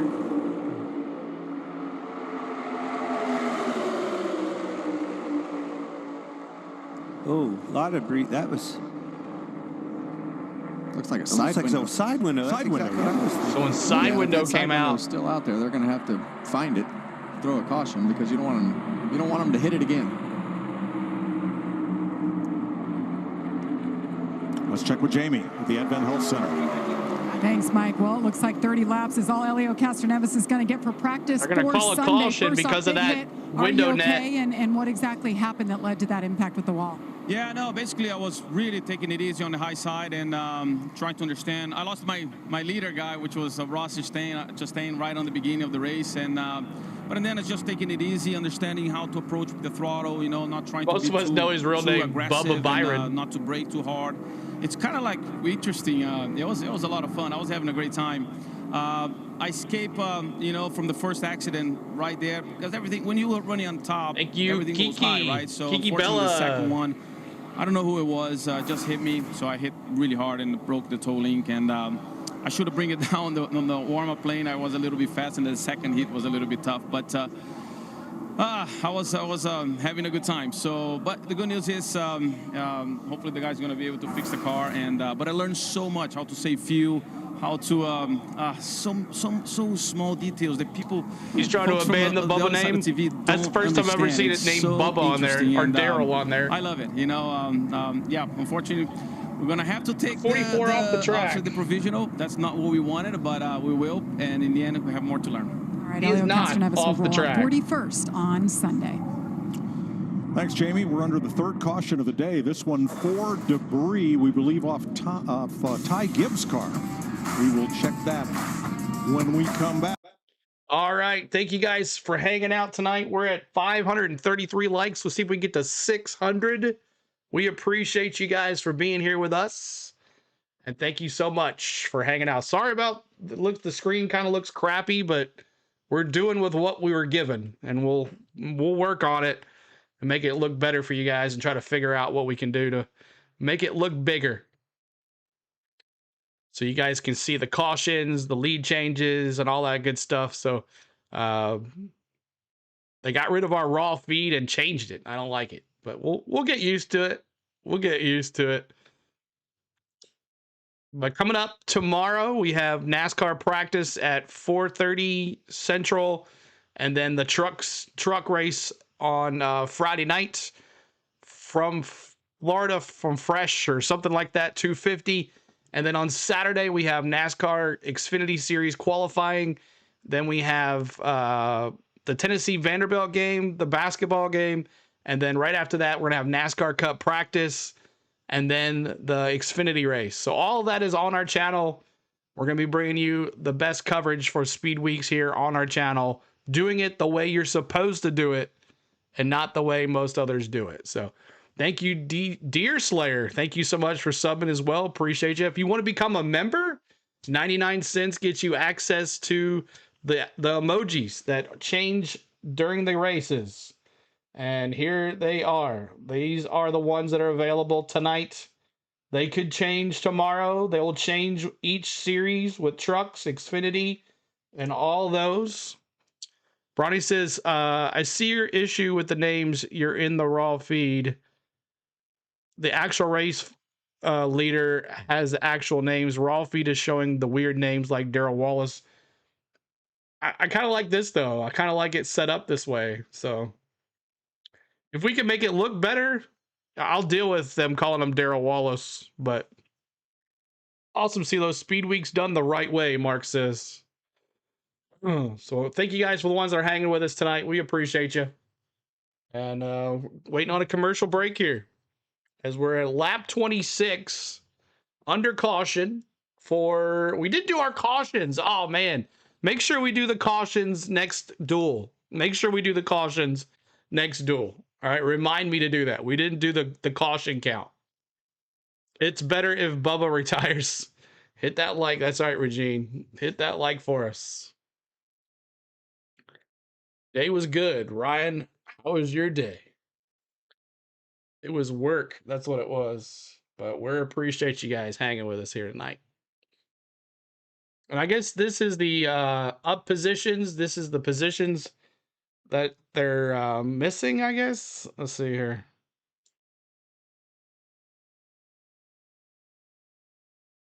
See, I don't even have all that off. So you can move it. Null. What that is. All right. Here we go. Back at it. And Chase is taking it in the back. He's done. They did make a pit stop. They came back out, ran a couple more laps under caution, and now they're going to put that one safely in the garage and get ready for Sunday, where he will start the Daytona 500 from the pole. Briscoe is smart. He's like, I'm out. Third caution flag, see y'all. And that is the most in a dual race here since 2018. You know, I remember back to these duels, it was always that way. If one was wild, the second one was not so wild, and vice versa. Yeah, and Full moon. I've been on both sides of this. Exactly. I think it was 2005. I decided I was going to give Jimmy Johnson a little bump and wreck the whole field. That hurt. Valve cover was knocked off of it. Saw it going a little differently than. It didn't work out in my head. It worked out fine in my head. It didn't work out on the track. 18 of 23 starters still running, the last of which is Ty Gibbs. He had a lot of right side damage from the crash on lap number 14, and when he lost the right side window, as we showed up there in turn number 2, that debris caused the caution flag. A lot of damage there. And in the battle to make the race, Martin Truex Jr. in 8th place in the 56. All right, let's try MRN this time. Of Justin Allgaier. Now let's see what it sounds in like. 15th place in the number 40, and J.J. Yaley, who's 5, you got A.J. Allmendinger. He'll restart in 6th. Tyler Reddick in 7th. Martin Truex Jr. in 8th. Ryan Preece is 9th, and Kyle Busch is up to position number 10. Make their way into 31 degrees of banking over in turns 3 and 4 as they begin to bunch up right in front of Tim Cattle Famo. Field is double wide behind the white and blue Chevrolet Corvette pace vehicle. You've got Chase Elliott to the bottom side of the racetrack against the double yellow line. Ross Chastain, who's been trying to march his way forward, he is now on the front row with Elliott for this restart. See if everyone has taken a collective breath in this very aggressive dual race number 1 here at the World Center of Racing. Pace car headed for the pit lane. Green will come out at lap 28, and that'll leave us with 32 laps to go. Here comes the field into the restart zone. Everybody up to the gearbox together, and it's a dead heat. You've got Chase Elliott leading the lane to the inside. Ross Chastain leads the lane topside as they race their way off the end of the front straightaway. Up through the gearbox and into the 31-degree banking of turn number 1. Nobody able to get much of an advantage. Front 4 cars have opened up a gap on that 3rd row of A.J. Allmendinger and Bubba Wallace. Chase Elliott and Ross Chastain at the front of the field. They'll lead those 2 lines off of turn 2 and up the back straightaway with the outside lane advancing. It's Chastain to the point with drafting help from William Byron. Elliott in line in 3rd with help from Austin Dillon. William Byron gave Ross Chastain a huge shove going down the back straightaway, and now he will push Chastain to a 1-car length lead. Welcome, Jason. Chastain hugs the bottom of the racetrack. We're going to let the car drift wide now. He'll put the block on the outside lane. That's because William Byron drifted high. Car he that had looks thoughts bad of to the grabbing the lead away, but can't do it as they race back to turn 1. One moment, William Byron was Ross Chastain's best drafting buddy. In the next moment, he was trying to take the lead away. That effort continues. He'll put a fender up to the outside. They're going to go wheel to wheel now, inside and out for the lead. What a run for William Byron off of turn number 2. Steps out of line at the exit and goes to the point with drafting help from Bubba Wallace for the top spot. But here comes Chastain battling back to the bottom. Chastain with help from Chase Elliott goes back to lead by half a car length. But here comes William Byron in his bright orange Chevy with drafting help from Bubba Wallace. He'll go back to the lead. William Byron powering back to the outside, trying to ease out in front of the start-finish line. Here comes Ross Chastain with a fender down low. Bubba Wallace giving William Byron a huge shove through the tri-oval, and that'll shove Byron out into the clean air. Byron to the number 1 spot has the opportunity to cross over if he chooses to. Ross Chastain will eliminate that possibility. He charges back to the inside. The door was open, but only briefly for William Byron. Here comes Ross Chastain back to the inside, challenging for the top spot. Says, he has help at his back bumper. I'm just here to wreck. Austin Dillon and A.J. Allmendinger. Byron leads. Byron the leader. Bubba Wallace now in 2nd. In fact, Bubba Wallace will drop down to the bottom of the racetrack. Byron will block him. Bubba goes up to the top. Byron goes up to the top all 4. Same type of racing we've come to expect year after year here at the World Center of Racing at Daytona International Speedway. While we have a moment, we want to welcome Michael Stavala, CEO of Suburban. Way more fun. All right, let's bring it back. Have to the a Fox. car that's stuck, right? It can't be light on its feet. As soon as a car gets close to you with a push, you start slipping and sliding. You want that thing to have some grip. Charges Stenhouse with the Xfinity Come on, fastest Bubba, don't lap, spin.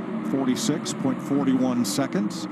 How Hit that about thumbs. We're trying to go to Bubba Atlanta Wallace, Tyler and Reddick Nashville team with their lead. Toyotas out front, and here comes the Ford of Ryan Preece, number 60. Well, we saw a lot of speed out of Ryan Preece, and if you can make that car drive good, you want to have a fast car. You want to be on offense. When your car is faster, you can be more aggressive because of the fact that you know you can go forward. Still in front. Still back to you. Still open in front. 45 still lined up with you tight.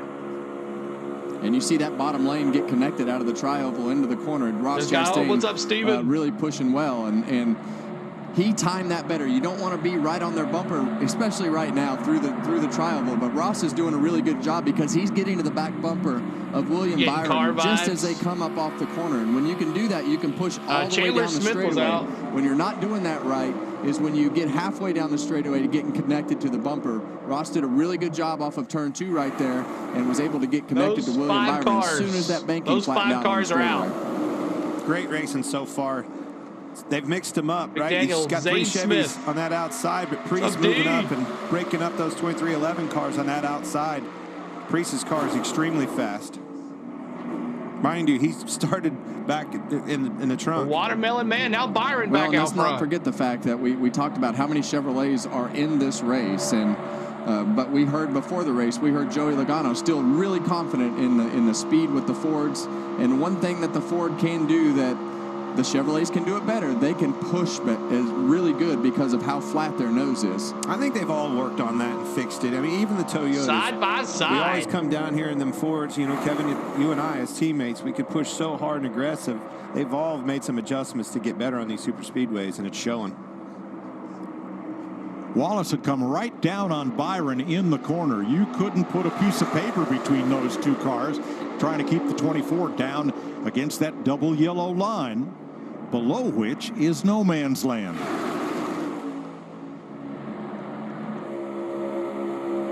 Yeah, here's the Busch Light cam for Ross Chastain, hard at work. Yeah, and it's fun to walk around Daytona and you see all the signs all over everything. Busch Light does a great job in activating the Daytona 500. Ross is doing a great job inside of this car. Yes, watch his eyeballs. Watching that mirror, watching the car in front of him. Keeps glancing in the mirror. It's still kind of weird to look at that Busch Light car and not be in it. Right on you, 2x2, even lanes. Chastain in third, right behind Byron. Spotter. See, right out of the tri-oval, just right immediately to that back bumper, and that is just being really good at being able to. I should reset here when it gets to and just control the distance to the car in front of you. You can lift the throttle a little bit or do both, and I think that is he's doing a great job of controlling the gaps, and they're able to keep themselves up front. All like going 186 mile an hour. Don't forget that. There is that. I try to tell you this all the time, Clint. Everything matters, and there's a process to everything these days. I know you don't like to hear the process. If that's true. Looking at Priest Allgaier at 15. He's good to go. He was one of the happiest drivers here during that practice session in the morning because they had a big problem. RFK Racing had a new batch of power steering pumps, and there was a seal issue that affected both Priest and his car owner driver, Brad Keselowski. They changed it on all 3 of their cars. Everything was fine. Regan? Well, Mike, not only did they have that problem yesterday in that practice, but earlier in the race tonight, wasn't overly thrilled with the handling of the race car. He was very loose. They did have to make some adjustments when they had those stops a little bit earlier. He did report back to the team, though, the car is good now. I'm getting comfortable. I can start making the moves that he wants to make to be aggressive, as you guys were mentioning out there. Did you see his head when that car hit him and behind him? That shows you 186 mile an hour, love tapping the back.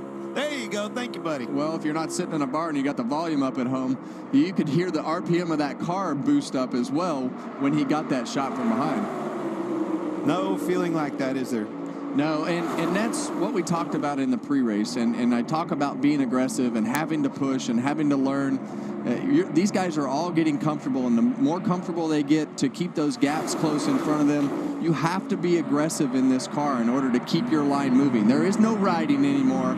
You're not going to make your way from the back to the front. It's a every lap fight to keep the track position and keep the car in the right place. Keep an eye on this, guys. Just keep an eye on them open cars. Yeah, Justin Allgaier now first in class with J.J. Yaley. Truex dropping back a little bit here.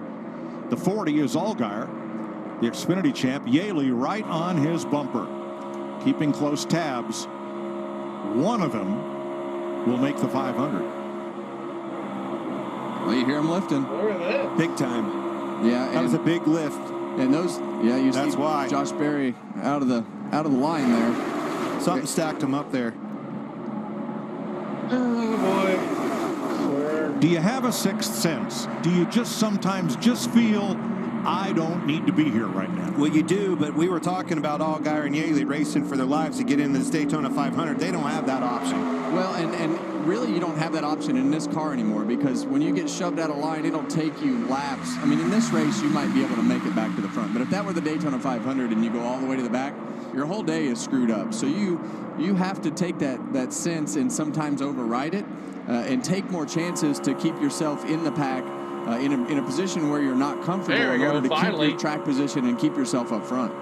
So to remind you, the drivers whose names are in white, they are driving cars that are part of the NASCAR charter system, 18 of them in each race. They're guaranteed in the 500. They're just looking to see where they're going to start. The drivers whose names are in yellow are trying to race their way into the 500.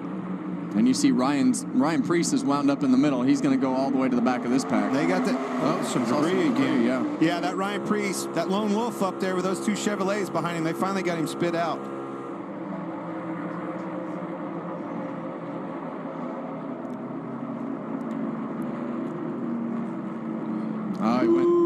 He went up the racetrack to try to block, and I think Bubba Wallace was already there. I think he got to get a big push out of Byron getting into the corner.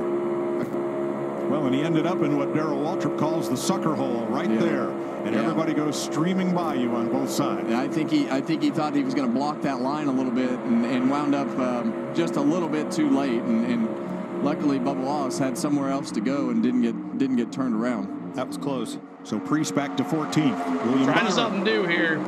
on point, and Briscoe pulled off to save his car. Outside. Yes, he did. Yeah, and I feel like Ross Chastain as the pusher down there, when you get into those zones where you're just locked in and everything is working perfectly and you've got the timing of all the pedals right and you can control that gap within inches, I feel like that's where Ross is right now behind that 24 car, and you wind up with cars that you just feel more comfortable pushing than other cars. And they're definitely doing a really good job. And I think you're spot on of that. He's in good company. He's got Byron, the two teammates of Byron and Chase Elliott right behind him. Those three Chevrolets. 42 of 60. Well, Michael Jordan should be smiling. Bubba His Wallace two Toyotas out front are with Reddick. in front of the field right here. Bubba Wallace and Tyler Reddick for the team owned by Jordan and Denny Hamlin. Got that beautiful brand new Don't Call It a Shop right alongside Interstate 77 north of Charlotte. Airspeed is its name. And they hold the front of the outside lane. All right, commercial break. Make sure you're hitting that like for us. Hit that subscribe, as we'll be bringing you the best content here on our channel that's on NASCAR and on YouTube, man. We're having a great time with you guys. We're going to have a good... Let's go. Bubba Wallace out front. Even though the NASCAR.com has not reset yet. But we're gonna try to get this going here. We're gonna try to get it going. New raw feed. I don't like the new raw feed. It's not updating like it should.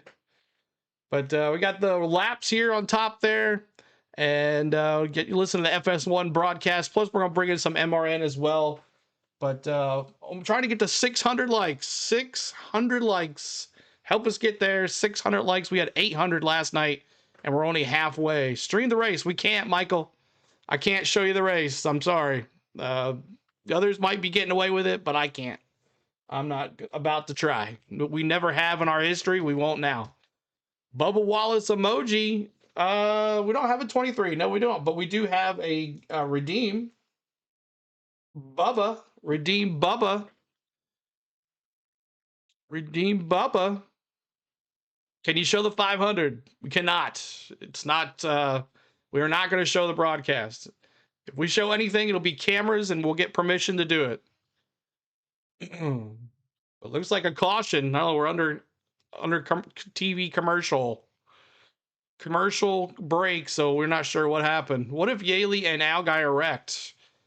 I guess it would be whoever would finish highest on that. Permitting NASCAR, the biggest story is earthquake in California every few minutes. Uh-oh. That's not good. Thank you, Deborah. Thanks for hanging out. I'm definitely going to email NASCAR and say, this is junk. They need to figure it out. I know it's the first race, and they'll tweak it. Thank you, Deborah, for subscribing. Disney Cruise Dude. as well. Michael as well. Thank you so much for subscribing.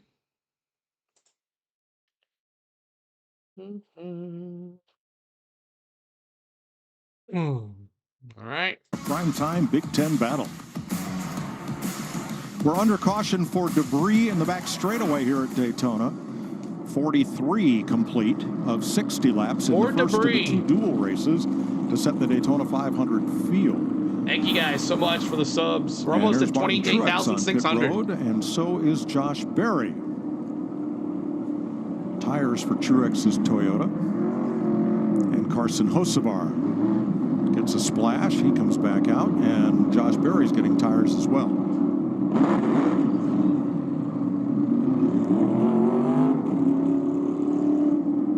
Tonight's aerial coverage provided by Goodyear, celebrating 100 years of an American icon, the Goodyear blimp. The big crash back at lap number 14. Elio Castroneves and Justin Haley quickly in and out of the care center, checked and released. However, Chandler Smith was in there for quite some time. We are told that he has been released from the care center, and hopefully we'll get a word with him. All right, Kevin. All right, so that's not the lineup here. It's 2 not Toyotas, like a whole slew of Chevrolets behind them. How do these Toyotas work together as team and hold them off? Yeah, it'll be interesting to see what they do on this restart. But, you know, the later that this thing goes and the more that they're in the front, really the way that you want to do this is try to shove them out there so that you can get one of them out there as far as you can, so that you can back up to the guys behind you and put them in a vulnerable position. But I think the one thing you don't want to do is get broke up, right? You got to find each other and work together here. Odds are against you with all these Chevys. There are only 3 Toyotas running, and the Gibbs car, Ty Gibbs car, has a lot of damage from that lap 14 incident. Yeah, sometimes your best defense, though, is to lead both lines. 100%. And then we've got the race within the race. We've still got the open cars. We see Justin Allgaier in 9th. You think Dale Jr.'s nervous up there? I think Dale Jr.'s nervous. I think Rick Hendrick's nervous. I think Chris Stapleton's nervous somewhere. Yeah. Bet he's got a bourbon in his hand. All right, Jamie has caught up with Chandler Smith. Well, Chandler Smith, one of those drivers trying to race his way into the Daytona 500. You came up short with a big hit. And Mike just mentioned you were in there quite a while. Are you okay? Yeah, I'm good. Big thanks to everybody here at Daytona, the safety group and everybody, just taking the right precautions, doing some x-rays, making sure everything's good. It was a hard lick. It was the hardest lick I've had in my life for sure. I hate it for those guys because I couldn't see out of my left side mirror. My digital mirror wasn't working. So honestly didn't know 100% where the 7 was. Last I heard was 7 was getting ready to start coming back inside. So I went down to try to block it, but obviously just a bad judgment call on me, and that's completely on me. So super upset with myself a little bit about that. There's a lot of really good race cars that got torn up tonight that didn't need to happen. So really, really appreciative of Garage 66 and QuickType Products giving me this opportunity to run for the Daytona 500 again and try to attempt to make it in. And yeah, just thankful for everybody here at Daytona that's on the safety group that took the right precautions to make sure I was all good.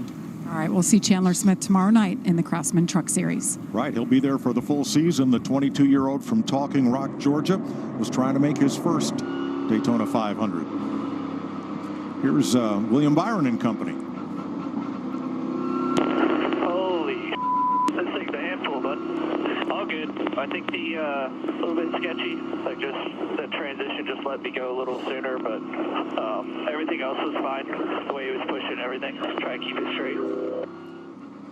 Yeah, and that's that balance that we talk about, Clint, before the race. You want your car to be as fast as it can go, and you still drive it. And you know, Williams sounds like he's on the verge. He's on the verge of being uncomfortable, but all right, 15 to go here. Bubba Wallace, you want Tyler it to go Reddick. as fast as it can go, and sometimes that's not comfortable. Speaking on the verge, he's a little bit on the verge of being uncomfortable as well. He's going to see that out of him. He's going to need some of that Traveler whiskey by the time the night's over. Dale Earnhardt Jr.'s car is 9th with Justin Allgaier. J.J. Yaley is 11th. Martin Truex is 17th. Booging it. As we go back to green, Byron and Wallace on the front row.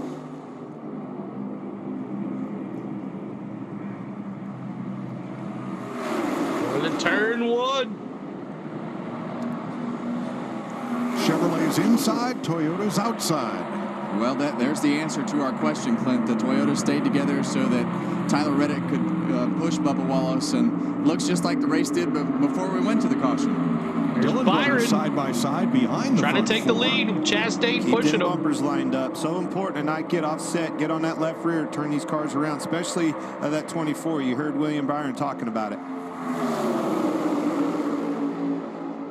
As these races get towards the end, you wind up being a little bit more aggressive, and on Sunday you'll definitely see some chaos at the end of the race from bumps being too hard. 13 to go.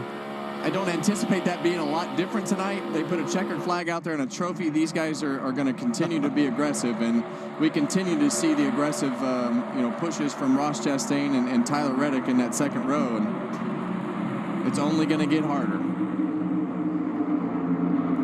Justin Allgaier.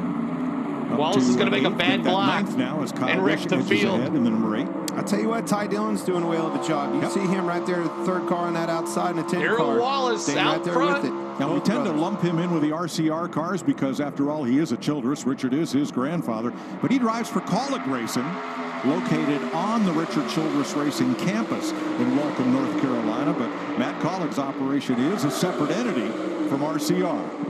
Now 3 wide.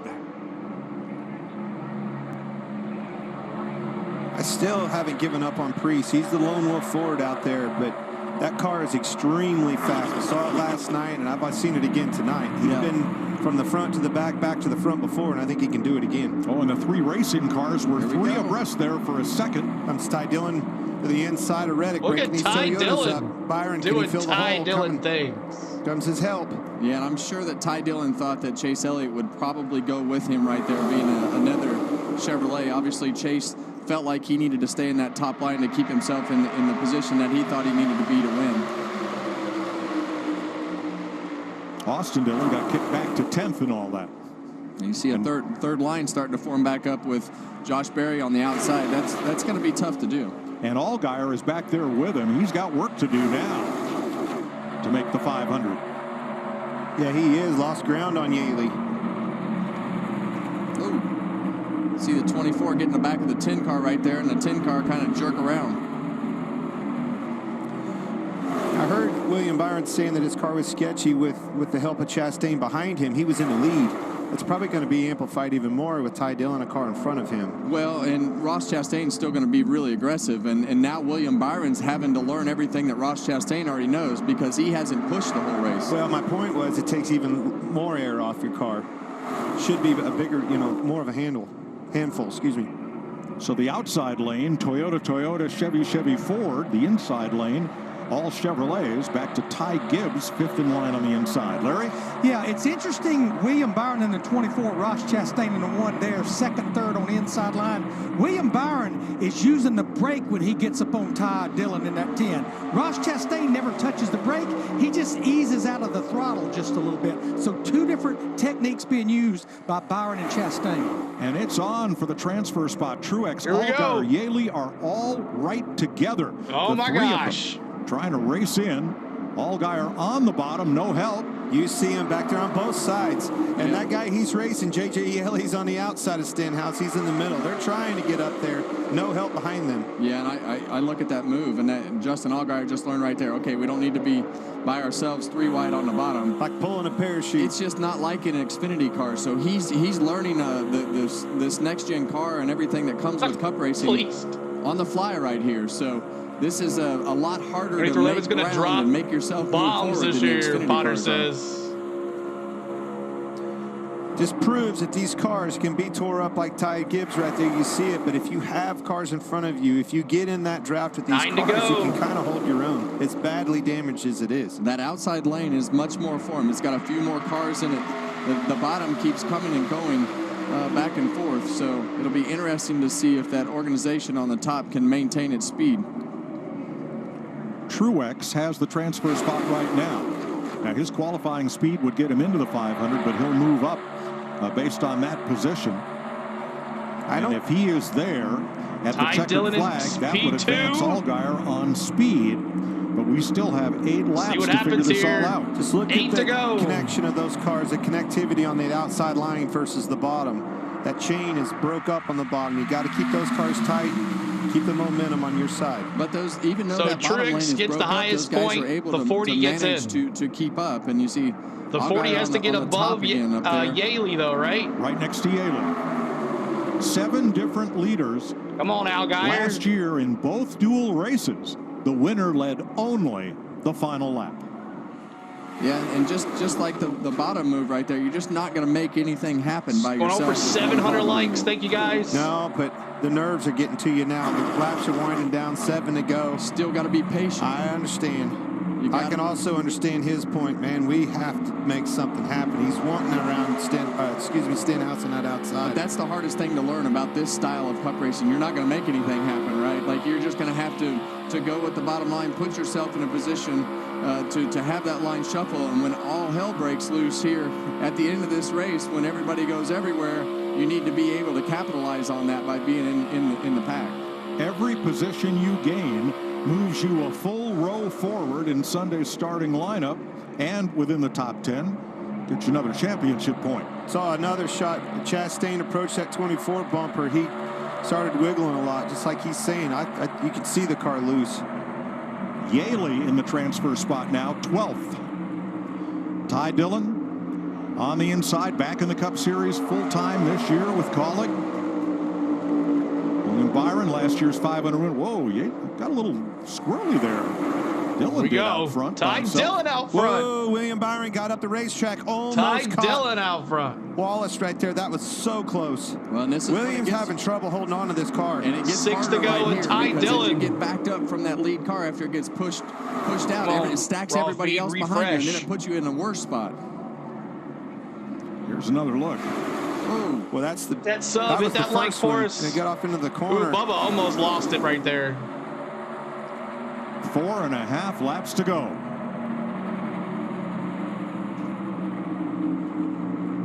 You think these guys are pushing? 4.5 laps to go. All over the place. Big time pushes from the back. And that's just what you have to do, and that's the style of racing that this car creates.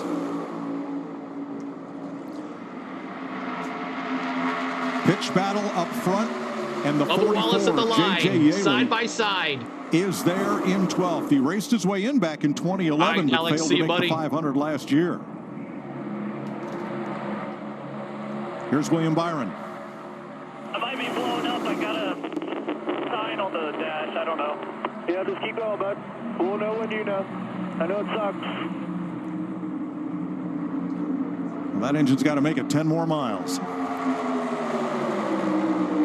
Golly, man. So as we get closer to the end, it's going to be who decides to break up this organized. It's not refreshing. 2 lines first. Who's going to be the one to jump out of line the furthest forward, and will they get any help? So when that first guy jumps to make it 3 wide or whatever the scenario is, will anybody go with him? And if not, you're just going to go to the back. But 3 wide at the back for the cars trying to race in.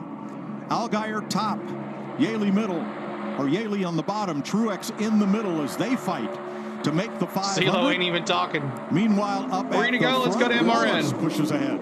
For points right now too, and there's guys in the back racing to get in the Daytona 500 and make their way back to turn number 1 with 3 to go. A lot on the line with just 3 laps remaining, and the lead just changed hands again. Bubba Wallace around the outside to the point. Ty Dillon storms back to the bottom. Dillon regains the number 1 spot. Good run in the outside lane for Bubba Wallace, though, on Ty Dillon, who had the lead off of turn number 2. Now Wallace goes to the front of the point at the end of the Daytona Superstretch. Dillon in a nose-to-nose race for second. Dillon fighting with Tyler Reddick for the 2nd position. Now here comes Dillon with some drafting help from William Byron. Ty Dillon goes back to the point. Further back, the open cars are 3 wide. Yaley on the bottom, Truex in the middle, Justin Allgaier topside. Allgaier getting a shove from Michael McDowell, and it's working. 3 wide from mid-pack on back. We've got 2 laps to go in Daytona. Justin Allgaier takes Dale Earnhardt Jr. Chevrolet to the penthouse. Wallace trying to make those critical passes for position. The open cars are 3 wide again to the back straightaway. Martin Truex Jr. in the middle, J.J. Yaley to the inside. Justin Allgaier continues topside. That battle just out of the top 10. Race for the lead belongs to Bubba Wallace in 3. Wallace the leader, the battle for the transfer spot still remaining hot and heavy. Truex in the middle, Justin Allgaier is upstairs. J.J. Yaley towards the back of the pack on the bottom. Here they come, back down to the line. It's the McDonald's Toyota up front, Bubba Wallace. They are fanning out 2 and 3 wide behind him. White flag is in the air, now 3 wide for the second spot behind the race leader. Final time around, and it's all on the line for starting spots in the 500 and for the win. Bubba Wallace dives it to the bottom of the racetrack, across the nose of Ty Dillon. He'll lead to the back straightaway. Bubba Wallace leads off of turn number 2, up the back straightaway. The first 2 cars single out. They are 2 and 3 wide further back. Justin Allgaier looking to race his way into the top 5. Third car in line in the outside lane. Here they come to turn 3 for the final time. They are 3 wide for the second position behind the race leader, Bubba Wallace, who will go down to the bottom of the racetrack and lead the pack for the final time off 4. Checkered flag is waving at the start-finish line. Who's going to get here first? They're 3 wide from second on back. Bubba Wallace is first to the line. He'll win the first duel race. Bubba Wallace will take the checkered flag. William Byron now will finish in position number 2. Ty Dillon, Ross Chastain, Tyler Reddick rounding out the top 5. And Justin Allgaier has transitioned in to the Daytona 500. Let's go to pit road. It's pandemonium down here in the Junior Motorsports pit. Kelly Earnhardt Miller hugging her brother Dale Earnhardt Jr. L.W. Miller up here. Greg Ives, the crew chief. There are tears, there are screams of joy, and a big hug and a sigh of relief as they came over the radio and said, Justin, welcome to the Daytona 500. Dale gives his entire crew a round of applause. Dale, you can relax a little bit. You're in the Great American Race. Got to give it to Justin right there at the end. He stepped out there and made something happen. We weren't looking too good there for a couple laps, but Greg, this whole team, these guys worked really hard to give him a good car. I believe in the driver, believe in the car. They got the job done tonight, so we get to race on Sunday. What's more nerve-wracking, watching or being behind the wheel? All of it, man. This sport's the greatest. Every bit of it. Congratulations. Dale Earnhardt Jr. will get a quick word in here with Greg Ives. Greg, congratulations, boy. You're in the Daytona 500. There's a lot of pressure behind this effort, a lot of work that went behind it, but what does this moment mean? Yeah, it's hard to say. You know, I've been in these moments a lot. You know, the excitement, the emotion, you know, it's been a year since my dad died. Last saw my mom 5 years ago to the day, so it's pretty cool. Dedicated to them and all the hard work that everybody puts in. Thanks to Hendrick Motorsports, Rick Hendrick, for believing in us. We haven't made it easy, but it made it stronger. Congratulations. The emotions overwhelming here in the Junior Motorsports pit. For the first time, they are in the Daytona 500.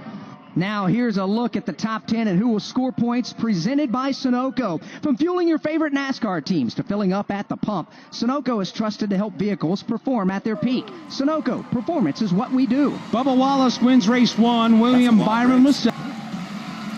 Once it got started, whew, I believe on the back of that helmet are Is that Bubba's first win at Daytona? Regan. Well, Bubba Wallace holding off a 3-wide battle at the end to get the win. Your first dual win, Bubba. You told me before the race started you wanted it to be a nice, calm race. It looked a little wild out there, but nonetheless, a great job by the 23 car and you. Yeah, thanks, Regan. Man, what a night. Crowd's live tonight. Appreciate you guys. Hope that was a good race. There we go. Man, thanks to Tyler. That was awesome to see 2 team cars work together that well and learn a lot for Sunday. Did a great job pushing me. Our McDonald's Toyota Camry was really fast. 2 different balances from being in the pack to being out front. So got some work to do there, but all in all, man, I've wanted one of these dual wins for so long. All my buddies got them. Tyler got one last year. I'm pissed off. He got me one now. I'm good. You got you one now, and you got the boss Michael Jordan one. I think he'll be a little pumped up this weekend as well, right? Yeah, no doubt. I think he got in last night. So it's definitely a makeup for last night and the speed that we had. But we always know, like, kind of Toyotas will race really well in. So all in all, good day, good night. Bubba Wallace wins dual race number 1. Third straight dual win for Toyota. Jamie. You know, all the hugs. LW comes over. Kelly Earnhardt Miller. CeeLo in the 40. So much emotion right here. Justin, I heard you on the radio. You have tears in your eyes right now. Take me through that race and what you were thinking and feeling to the very end. The emotions right now are really just because of how much everybody here has wanted it. You know, Dale and Kelly and LW and everybody at Junior Motorsports. This guy right here, his hands. His hands. Race on Sunday. We did the race on Sunday. You know, his lip was quivering and his hands were shaking before the race, and I don't think I've ever seen that out of Dale Jr. And he told me before the race, he said, "Man, I'm nervous. I don't want to make you nervous, but I'm really nervous." And it's the truth. I mean, this means a lot to our team, this little team at Junior Motorsports. You know, Dale Jr. is an amazing race car driver. He's an amazing dad, car owner, and you could tell how much he wanted this, and our whole shop wanted this, and to see this happen. You know, everybody Tyler Whiskey, Chris Stapleton, he'll be here on Sunday, and you know, I'm excited to see him here and debut this car in the Daytona 500 and Junior Motorsports being the Daytona 500. There were so many faces on this car that have worked to make this car happen. Subscribe, y'all. This is their first ever real experience in the Cup Series, and we had a lot of veterans as well. You know, Greg Ives was pretty hard on himself last night after qualifying was over, and just really proud of everybody on this team, Chevy and you know, Hendrick Engine Shop, everybody that's a part of this. We get to go race the Daytona 500. It's pretty special. I've been here before, Xfinity Series champion, all this stuff, but this one means more than I could ever imagine, and it's gonna be really fun. Junior, you did it. You have been pacing. You have been nervous. What is this moment like? You finally have a car in the Daytona 500. First off, I'm so proud of Justin, man. He put the whole team on his back those last couple of laps, and he got to the top, and I did not think that was possible, but he got up there and made something work, and it was his only shot and got some help, so we got some people to thank. But just a great race car. Greg Ives has put a group together that's motivated. Some special people on this team that I've worked with all the way back to 1998. But I'm going to tell you, man, this sport's amazing. Everything about it. I've seen it from so many different lenses. And I love the challenges. I wouldn't want it any other way. This was hard emotionally. But I can't believe that we get to race on Sunday. Nikki Dracer. I just can't believe it. Justin Allgaier is in the 500 for the first time since 2015. This car was built at Hendrick Motorsports, but by Junior Motorsports personnel. All right, so Duel 1 is over. Bubba Wallace wins, or Darrell Wallace on the screen if you want to see that. Let's take a look at the rundown on Duel 1. So Darrell Wallace, P1, Willie B, Ty Dillon, Ross Chastain, Tyler Reddick, Anthony James Allmendinger, that's the dinger, in 6th. Austin Dillon, 7th. Chase Elliott, 8th. Allgaier, 9th. In that outside line, he ran that outside line. Look at Rowdy, top 10. Ty Gibbs doing Ty Gibbs things. In 11th, Michael McDowell, 12th. Ryan Preece, 13th. 14th, Josh Berry. 15th, Martin Truex. Ricky Stenhouse, 16th. Christopher Yaley, that's JJ Yaley, in 17th. Carson Hocevar in 18th. Chase Briscoe, 19th. Chandler Smith, 20th. Justin Haley, 21st. Castro Neves, 22nd. And Zane Smith, 23rd. So there is that. And we'll get ready for the second duel. We appreciate every single one of y'all here hanging out with us. And it's been a fun time so far. We've kind of worked through things to make it look good. And I think this is how our setup's going to be. We won't have all the fancy stuff on there. We'll have me on camera. But at least you'll have some type of running board. Maybe they'll get it fixed. I don't know. But I can't remember if Sterling Marlin was in the 40. Yes, Sterling Marlin was in the 40 in that silver bullet. Famous silver bullet. Remember when Sterling Marlin, they came to a red flag during the Daytona 500? Sterling got out of his car and he was pulling on that fender. And then, of course, they had to black flag him because he touched the car during a red flag. And they said, Sterling, I mean, come on, you're smarter than that. You should know better. And he said, well, I saw Earnhardt do it one time. So that's the famous quote. I saw Earnhardt do it one time. So, but Jamie McMurray won his first Cup race in that 40 Silver Bullet on the Go Stilo. Oh, awesome. Very good. But yeah, Sterling Marlin, man, miss him, man. He's still alive, but he's had some issues. Keep on hitting that subscribe, y'all. We're trying to get to 28,600. We're almost there. We're trying to get to 700 likes. 700 likes. Help us get there to 700 likes. Please do that. Help us out, y'all. But thank you guys so much for hanging with us. We appreciate you. Bow ties. Way to go, Junior. Motorsports. Yeah. It's good at the bar. I got to see it, Mark says. Awesome, man. Go Denny Kelly on that other account. Is the 84 in the 500? Yes, 84 is in the 500. Chandler Smith wrecked out. Castroneva is wrecked out. He'll have a provisional coming up for the 500. But Bubba Wallace. All right. Duel number 1. A big moment for him. Obviously, this sets him up in good position for the Daytona 500 on Sunday. He'll start on the second row, and we got one more duel to go out here tonight. But now let's send him back to pit road to Regan Smith. Well, Josh, JJ Yaley coming up just a little bit short tonight. JJ, it was a heck of a battle out there between you and Justin Allgaier. Looked like he got the top roll. What more did you need to maybe get up there and make your way into the Daytona 500? I just need a little bit more pace, unfortunately. The Green River Whiskey New York racing car was really good. I just didn't have like that pull to where I could just try to make something happen. So, like 7 to go when I got by the 40, and then 56 went by us on the outside. I just committed to the bottom and put all my whiskey in one glass, hoping that was going to be where I needed to be. And, with 3 to go, it looked like that was going to work out. I mean, I know with 2 to go, it just kind of goes into full chaos. And I saw those guys go by and just almost abandon ship. I still had the 47 pushing me. I thought, man, if it gets crazy down the back straightaway, the bottom always prevails. But unfortunately, I lost a little bit of my help. And, at that point, I was just hoping that there was going to be some more carnage off of 4. Didn't get it. But, all in all, I'm real proud of the effort that these guys put forth. I want to say hi to my beautiful wife, Kristen, and Faith at home. Just a little bit short again this year. All right, thanks, JJ. Josh? Well, back over here in victory lane, Josh Sims alongside Jamie McMurray. A celebration going on just behind us as Bubba Wallace celebrates his victory in duel number 1. But the roller coaster of emotions, guys like J.J. Yaley and Justin Allgaier had to be feeling out there tonight. Yeah, heartbroken for J.J. Yaley, and I don't think that he did anything wrong. I thought he was in the right line most of the time. Allgaier was having to force an issue, and I heard Dale Jr. mention that. He's like, I didn't think the outside was going to work.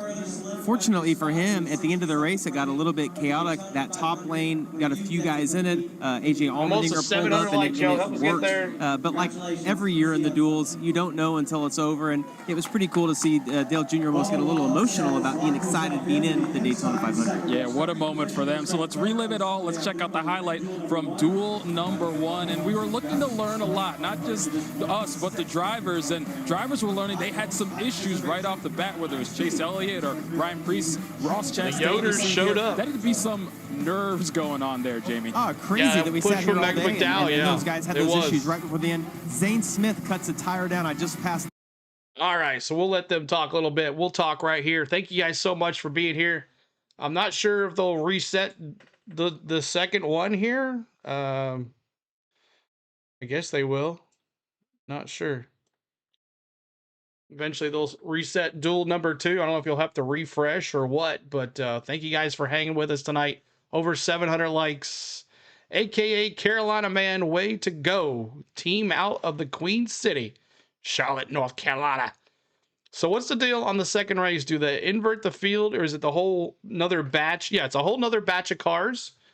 And we'll have Austin Cindric on the pole for the new set of cars. So hopefully NASCAR.com will get this settled here, because this is hard to watch, hard to learn. I know it doesn't look too good, but at least you can see the cautions and the lead changes now, so we don't have all that fancy stuff on there anymore, but that it is what it is.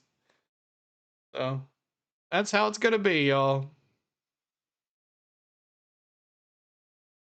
I want to refresh this. Okay. Turn that down. And then, come on now. Refresh that. All right, so let me take a look here and see if I can refresh, see if it sets up duel number 2 or not.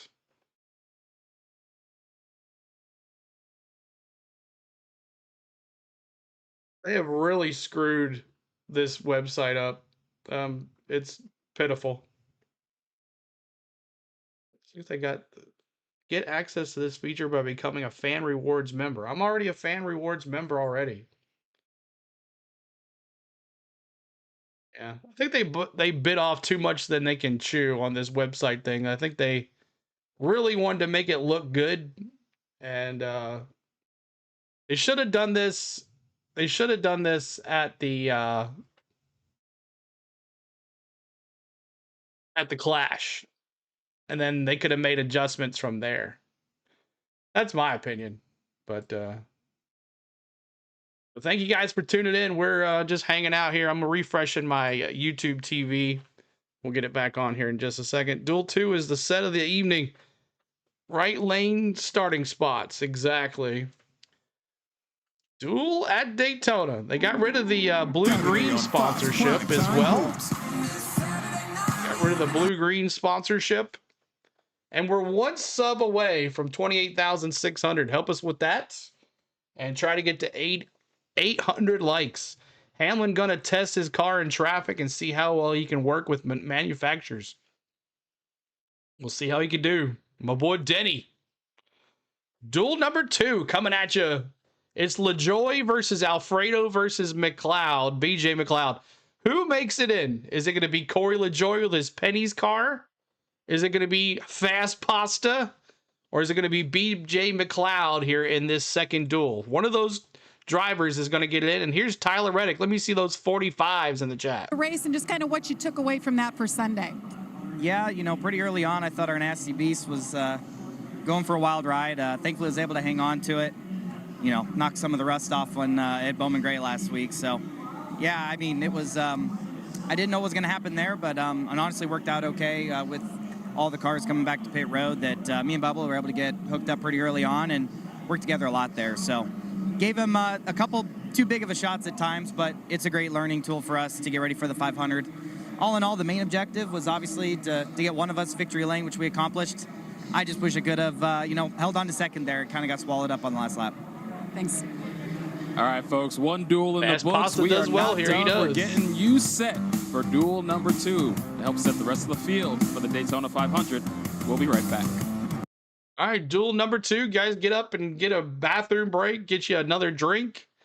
And get ready for duel number 2 of the Daytona duels. I picked blueberries like cotton. Can I race? Pop bottles dropping that number 11. So hopefully, Bronny, let me know when you find a new refreshed duel. And then we'll pop it on there. Let me know.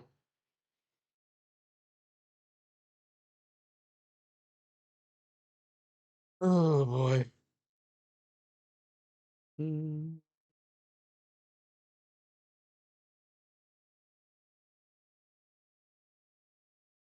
Thank you, Jamie Richards, for subscribing. Corey Joy says he was the 4th in the open cars in qualifying. Yes, he was. And that 01 car, NASCAR's got a 01 car back in their in the roster with his part. He's only going to run part-time. The 01's going to only run part-time. But thank you, Jamie, for subscribing as we are moving right along. 29,000 is what we want this weekend. 29,000. Who knows? Maybe 30. Can you get us to 30? If you get to 30 this weekend, we'll give you 3 pies to the face. 3 pies if you get us to 30,000 this weekend. Link is in our Discord DMs. Okay, so it is up. Okay, 1 second.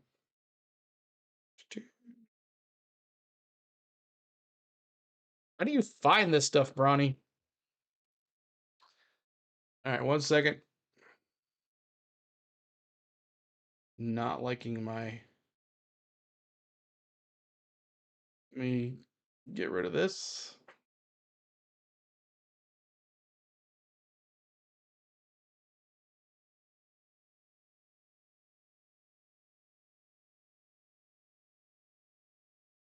I still have the same one.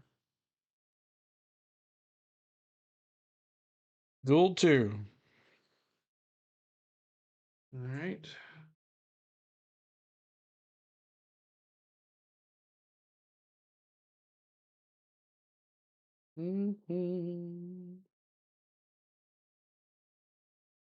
Benny is the man.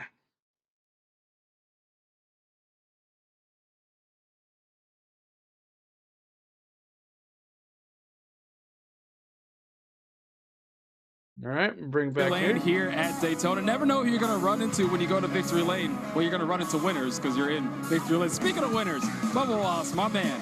First of all, how's it feel? Oh, it's awesome. It's been 2 years since I won, so I didn't know whether to stop on the front stretch or not. Didn't know how to get to this victory lane. I've walked over here and congratulated a lot of people, but driving is totally different. But man, what a good night for McDonald's, 23-11. Tyler did an awesome job pushing me, so I appreciate that. A lot to work on for the next 2 days going into Sunday for the 500, but this is a great way to start off the duels or to cap off the duels and head into the 500. So I'm excited for all of our partners, McDonald's, Columbia, Toyota, sitting on the pole for the first time, getting them a dual win, back-to-back dual wins, so it's cool. What advice you got for these guys in this next one? That was a little bit chaotic, we thought. I don't know. Have fun. Good luck. It's competition. We heard you might be the points leader at this point in the day. I like that. Yeah, you do like that. Exactly. What was it like to have it done with a newborn here and hold them up in victory lane? Yeah, so walking out to the grid underneath the Rolex banner here, I'm like, why do I feel so different than Bowman Gray? Well, Amanda and Bex weren't at Bowman Gray. And I was carrying him, and I started crying, walking out on pit road, and that was super cool. I stopped and grabbed him, and I was like, I can't do it right now. This is pulled off the track. So to have him in victory lane and hold him up like that, it's something that I was told to be ready for, but you never know until it's actually in your hands. And Bex was there. He was pumped, and he was actually cool all night. I took his demeanor pre-race, and it worked out. You just wait. You just wait as he gets to be 10 or 12 years old, and you look back at that picture, it'll mean the world to you, both of you. Cool. No doubt. Well, appreciate your time, brother. Thanks, guys. Congratulations. Thank you. Yeah, congrats. And Ira, thanks for the cash app. I don't know if you're still watching. Ira, thank you for the cash. To come. Cash we'll see how app. things I shake appreciate out you. in this. Thank you so Let's much. Go trackside for the $2. We appreciate you, Ira. You're welcome, Daytona Jamie. International Speedway, are you ready to get the duel number 2 race started? Here to give the command to fire engines, please welcome Chairman of Daytona Beverages, Kevin Fowler. Distinguished gentlemen, please start those engines. Whoosh! Oh boy, screwed that one up. He threw us all off. He threw us all off. Distinguished gentlemen. The engines are fired. One thing left to get to duel number 2. We'll have all the action right after the break. Stay with us. Y'all see? All right, so let me go through the lineup here. Let's do it. Let's see who you got. We got Austin Cindric, Joey Logano, Denny Hamlin, Christopher Bell, Kyle Larson, Alex Bowman, Todd Gilliland, Brad Keselowski, Chris Buescher, Ryan Blaney, Noah Gragson, Daniel Suarez, Riley Herbst, Jimmy Johnson, Shane SVG, Cole Custer, Corey LaJoy is our open car that we're watching, Eric Jones, John Henner Nemechek, Anthony Alfredo Fast Pasta, and BJ McLeod. So those are your cars we're watching to see who makes it into this race and who does not. So there it is. All right, who you got? Let me see who you got. And also, how many cautions? Let's do it. Who you got and how many cautions? Let's do it. 9 for Brian. Let's go 48. Airman says, what's going on, Airman? Fast fact, sprint cars do not have a starter. They do need a push start. Fleece, thanks for that. I got the 62 to make it in and 3 cautions, Brawny says. Negative Squirrel, 22 and 4. Roger says 3 cautions, 5 for Kyle Larson going with the 5. Pete Walsh with 2 cautions. Kelly with 3. Ryan Blaney, Jerry says Jerry. SVG for Frank. Potters, Hamlin, Bell, 6 yellows. 12 for Andrew, 5 cautions for Clayton. Let's see. I'm a distinguished gentleman. Check that cheap beer with my. That's right. BJ McLeod already out of the Daytona 500. No, he's still in it right now. 4 cautions for Frank. Pop Bottle's got the 11. Billy Voles, of course, with your 5. 4 for Ned. Anything from a 250 quad to a Jeep. There you go. Fleeced. Chug. Coop says. Samian says the 3. Martin says 12 or 34. 48 for Scott. I'm back. Rodney Green, welcome back. 5 for Larson and 5 cautions. I'm back now. 6 cautions for Rodney. Let's see here. 6 car wins it. 5 cautions for Tyler. Bowman the Showman for Scott. 4, Ricky says. Is that Gregson? Yeah, Gregson. Number 4, 88. Good luck, Smith, in the truck series. Yeah, he's going to the back of the truck series. Hamlin and Larson first and second. 2 cautions for Frank. We're just talking here. Just moving on. People like to hear their names, man. You would be surprised. 6 for Fleeced. 3 for T. Lee. Liam says 48. 88 for the win. 2 cautions for Jamie. Pete says Logano. No idea. Don't know how. Not ding dong about NASCAR, Martin says. So I'm going to go 3 cautions for this race. I think it's going to be very slow. And I'm going to go Denny Hamlin. There you go. Hamlin and 3 cautions. First 150 miler. What is going to happen here in duel number 2? Let's begin by going to the front row, Kevin. Joey Logano, Kevin and Clint up in the booth. Man, we saw a wild race there in the first one. How do you balance the aggression and everything you need to learn with your car after watching something like that? I'm not 100% sure on how you do all that at the same time, but the good news is we're towards the front here right now. We'll try to maintain some track position, see what our car's got, see where it handles good or where it doesn't. Most of the time, if one duel looks one way, the other one looks the opposite. I'm kind of hoping that's the case here tonight. Well, as Paul will tell you, hope's a bad strategy, so good luck out there. All right, thanks, guys. Logano will start on the outside pole. Here's the starting lineup for duel number 2. His Penske Ford teammate, Austin Cindric, will start on the outside pole for the front row of the Daytona 500, so he earns the pole position for duel number 2. 2 Fords up front, 2 Toyotas row 2. It'll be Denny Hamlin and Christopher Bell. Jamie Little.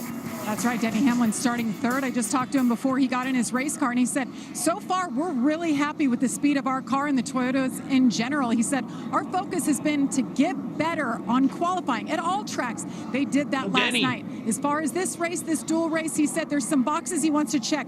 Braking points for green flag pit stops is one. Fuel mileage is another one. And he said, but you know what? Going to victory lane is pretty cool. And of course, that's something he's done here 3 times in the dual races, Mike.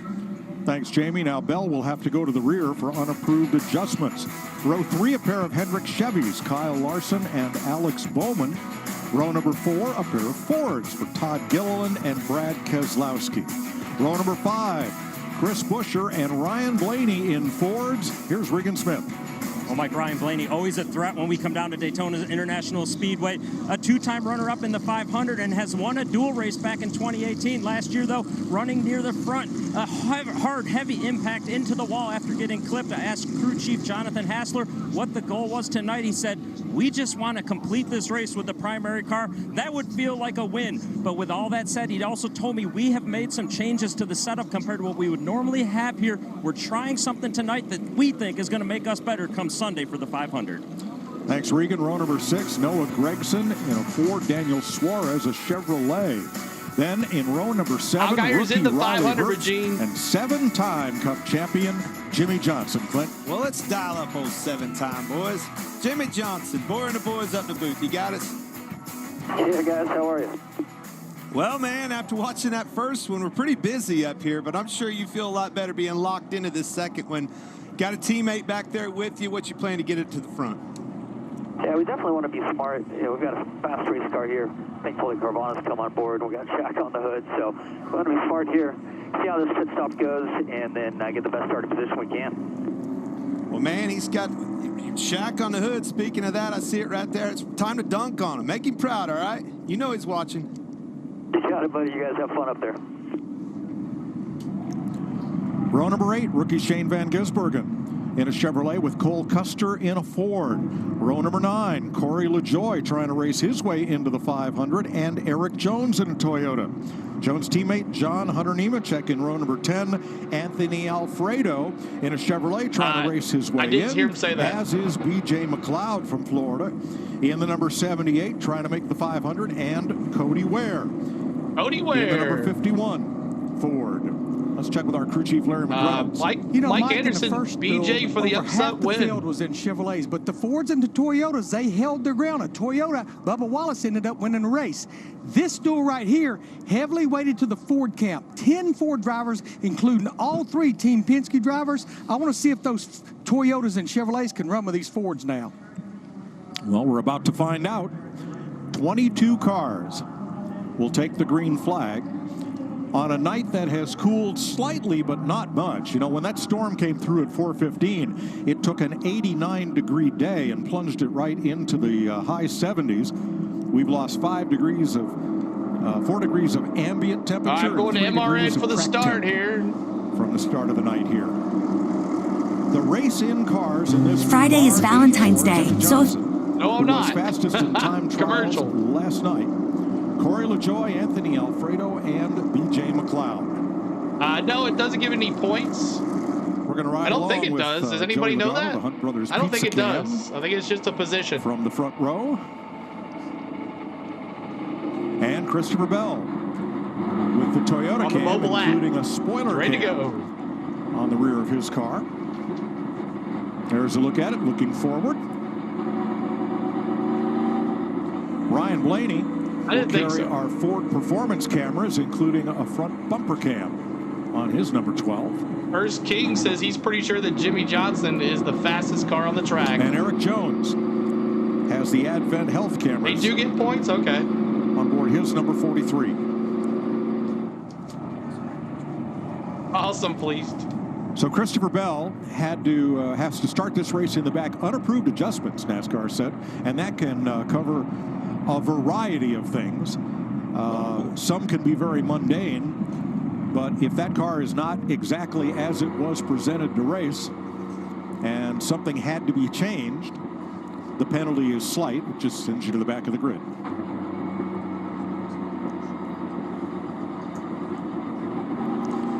Excited about this race right here. This has got a lot of heavy hitters in it. 3-time champ.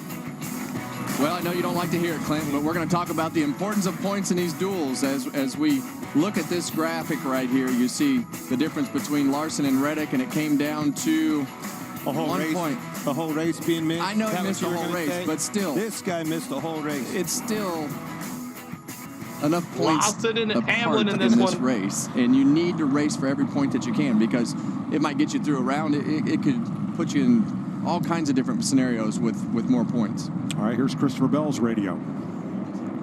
Have fun, man. We won this thing last year. We can double up. Be safe. Yes, sir. Glad to start another year here. I don't think he started last year, but 60 laps is a long time. Back to what I was saying, though, man. Keselowski's always really fast. 3-time Daytona champ. Ready to go, y'all. Have fun. It's green flag. All right, the Corvette pace car on pit road. And here comes Penske Ford. Cedric and Gonzalez lead the green. It's going to be the old-fashioned crossover, Kev. There it is.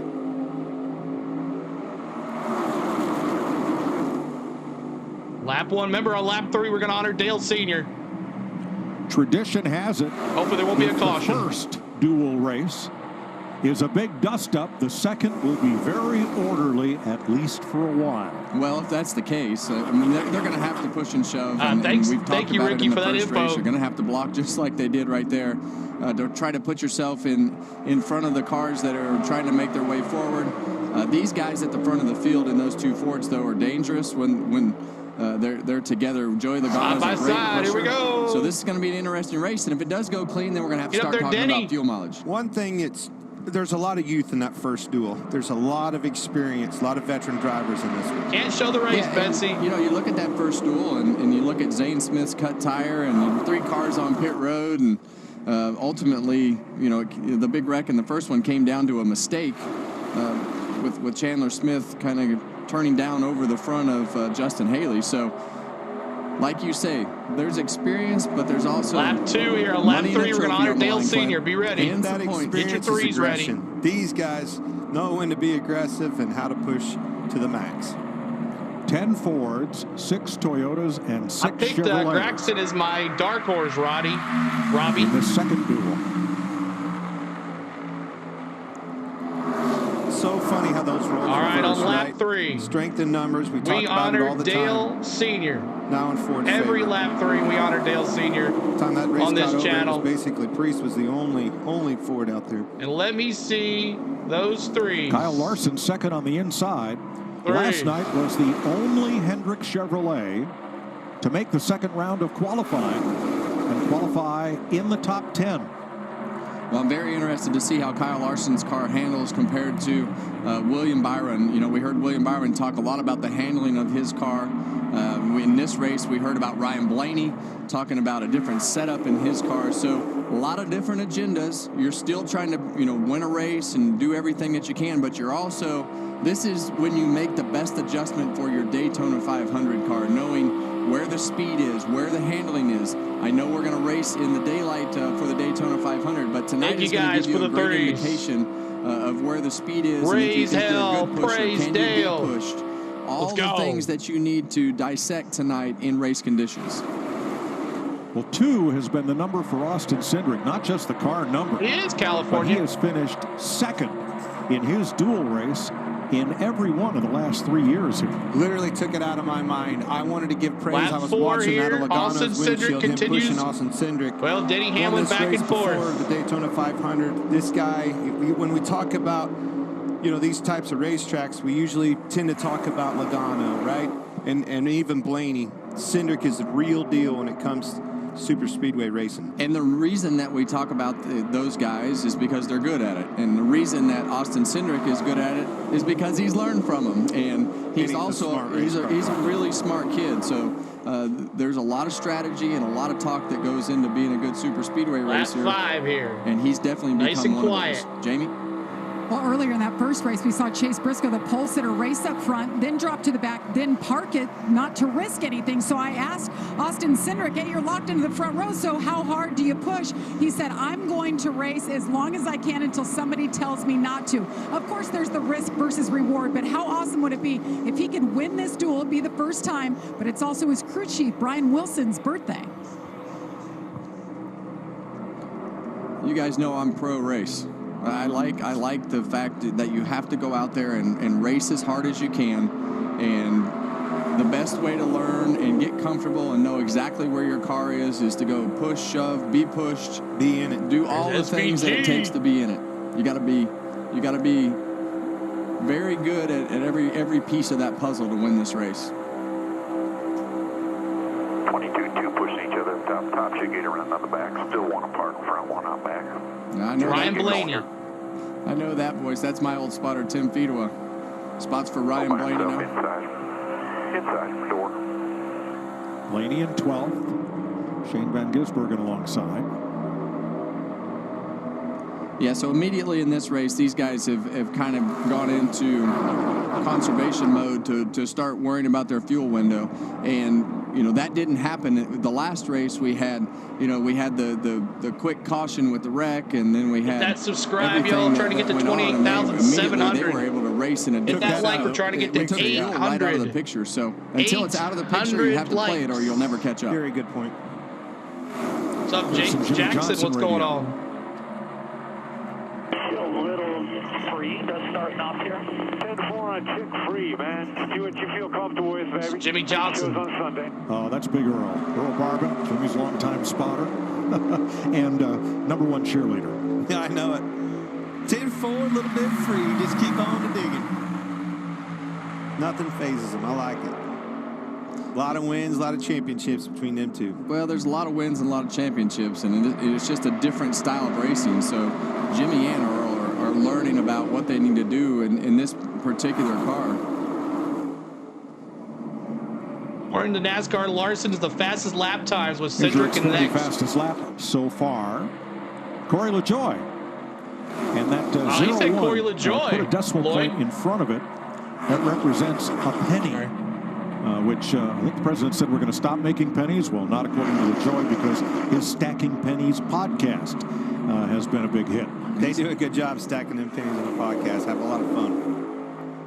And he's trying to race his way into the Daytona 500. There he is in 13th place, highest of the open cars trying to race in, ahead of Jimmy Johnson with Anthony Alfredo in the Beard Motorsports Chevy and B.J. McLeod in his own Chevrolet out back. So you see Denny Hamlin, out there by himself, and when you're in this fuel strategy type scenario, the guys in the second row try to stay as close as they can to side by side, because then they can back the pace up more. And Denny will have to use his mirrors and everything behind him to almost drive backwards, because he doesn't want to get way out there in case everybody says, well, we're going to decide to go right here and get some track position and put him behind us. But it's also why he gets that far out there and stays there.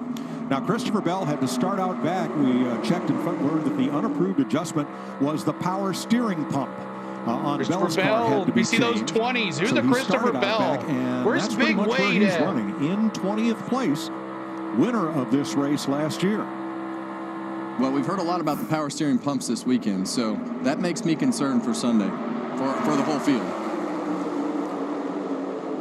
Denny Hamlin has now led 8 of 9 laps. Austin Cindric led 1. All right, let's see what MRN's got going on. Was Jimmy Johnson at the front of the field. It is Denny Hamlin able to get away by a couple of car lengths, but not sure that's a good thing. Denny Hamlin has really been flexing his muscle in these early laps. He has not come off at the bottom of the racetrack, and he has been aided with his help at the front by Kyle Larson. We're talking about Jimmy Johnson and the potential handling problems there. He's right in the middle of this draft. Nowhere to go at the moment. What's the latest there from the pit lane, Alan? Well, this is all going according to plan for the 84 and Jimmy Johnson. If there was any handling issue, the team told him, look, this is all about preservation. Go to the back, drop back there. Don't lose the pack, but just drop to the back, keep it clean, and then they'll reevaluate from there on their pit stops about any potential adjustment. But any handling issue, it's all going to plan. They just want to preserve that car for the 500. While Jimmy Johnson makes his way mid-pack, trying to get to the front, Denny Hamlin firmly in control of this one, 9 laps in. You ever try fixing your car and realize you... All right, so they're taking a commercial break too. We'll take this time. If you guys would like to become a member, 99 cents gets you access to the emojis. You'll have the emojis all season long to cheer on your favorite drivers. We switch them up during the Craftsman Truck Series, the Xfinity Series, and the Cup Series, and also other sports that we do. So make sure you are joining our membership. Also, if you become a member, if you're a pro member, you get early access to the vlog that I released this morning on our paint schemes and race weekend preview. You get it before anybody else does, and then it goes live to the public. Some days it's a day before if we have other type of vlogs, so make sure you check that out. If you want to become an MVP member, it's $2.99. You get all of that above and a special live stream that I'm going to hope to try to get to. Maybe we'll play some racing NASCAR games. I don't know. We'll figure it out, but we'd love to have you join our membership. Also, how do we pay 99 cents with no pennies? Well, you hit that super chat button and it takes it right out of your thing. So 99 cents, so cheap. If you don't have any money, I understand completely. Just y'all hanging out here on our channel helps the best.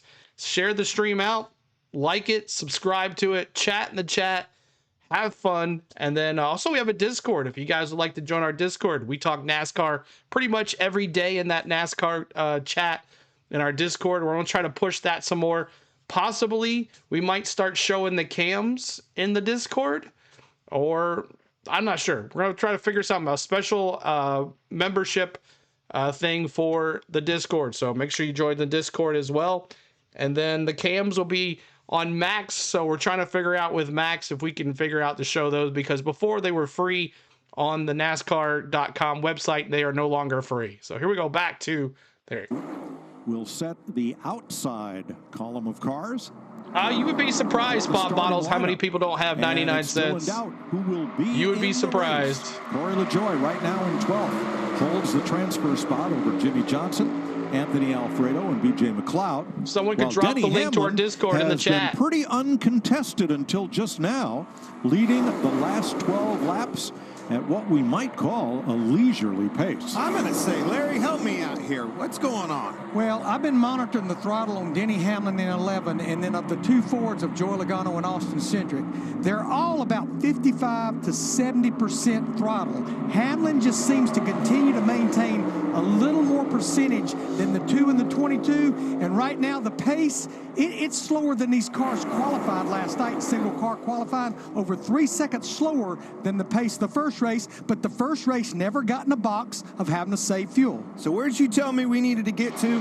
Somewhere north of lap 40. That's what they're trying to get to. I would say somewhere 40 to 44. There you go. That explains it, Kev. So why are the drivers mid-pack content to just ride right now? It's all about strategy. Well, when you get in these scenarios and you're not in the window that everybody else can be in, you wind up by yourself. And if you're by yourself on the racetrack, you can't make any time. But you want to be able to make the pit stop that you need to be able to make in an amount of time that it takes to take less fuel. So when you take less fuel, the more you save, the less fuel you put in. That's right. And if this comes down to a green flag pit stop, this would have been the way that the first race went too, but we had that quick caution and we had all these fuel windows open up and things happen that didn't happen. Yeah, 54 Ty Gibbs was in duel 1. So this is what will happen. You'll have some of these guys break out and say, okay, we've saved gas for 16 laps. I want to get some track position. Who's leading and everybody else has to make a decision now. Are we good on saving gas, or that's Eric Jones and Jimmy Watch how fast they Johnson. get there, the teammates right Here there. comes Eric Jones and his teammate Legacy Jimmy Johnson Toyota straight to the front. floored it. Todd Gilliland with them. New to the 34 this year. And the Penske Ford say, nope, we're going to hold on to this lead. And down to the bottom, Denny Hamlin says, I don't think so. Eric Jones out front. We really watched this unfold for the first time in last year's Daytona 500. And ever since then, it's just been the way. You can't unlearn things, right? No. Once that technology takes over and you learn how to do it, you cannot unlearn it. It's the way you win these races.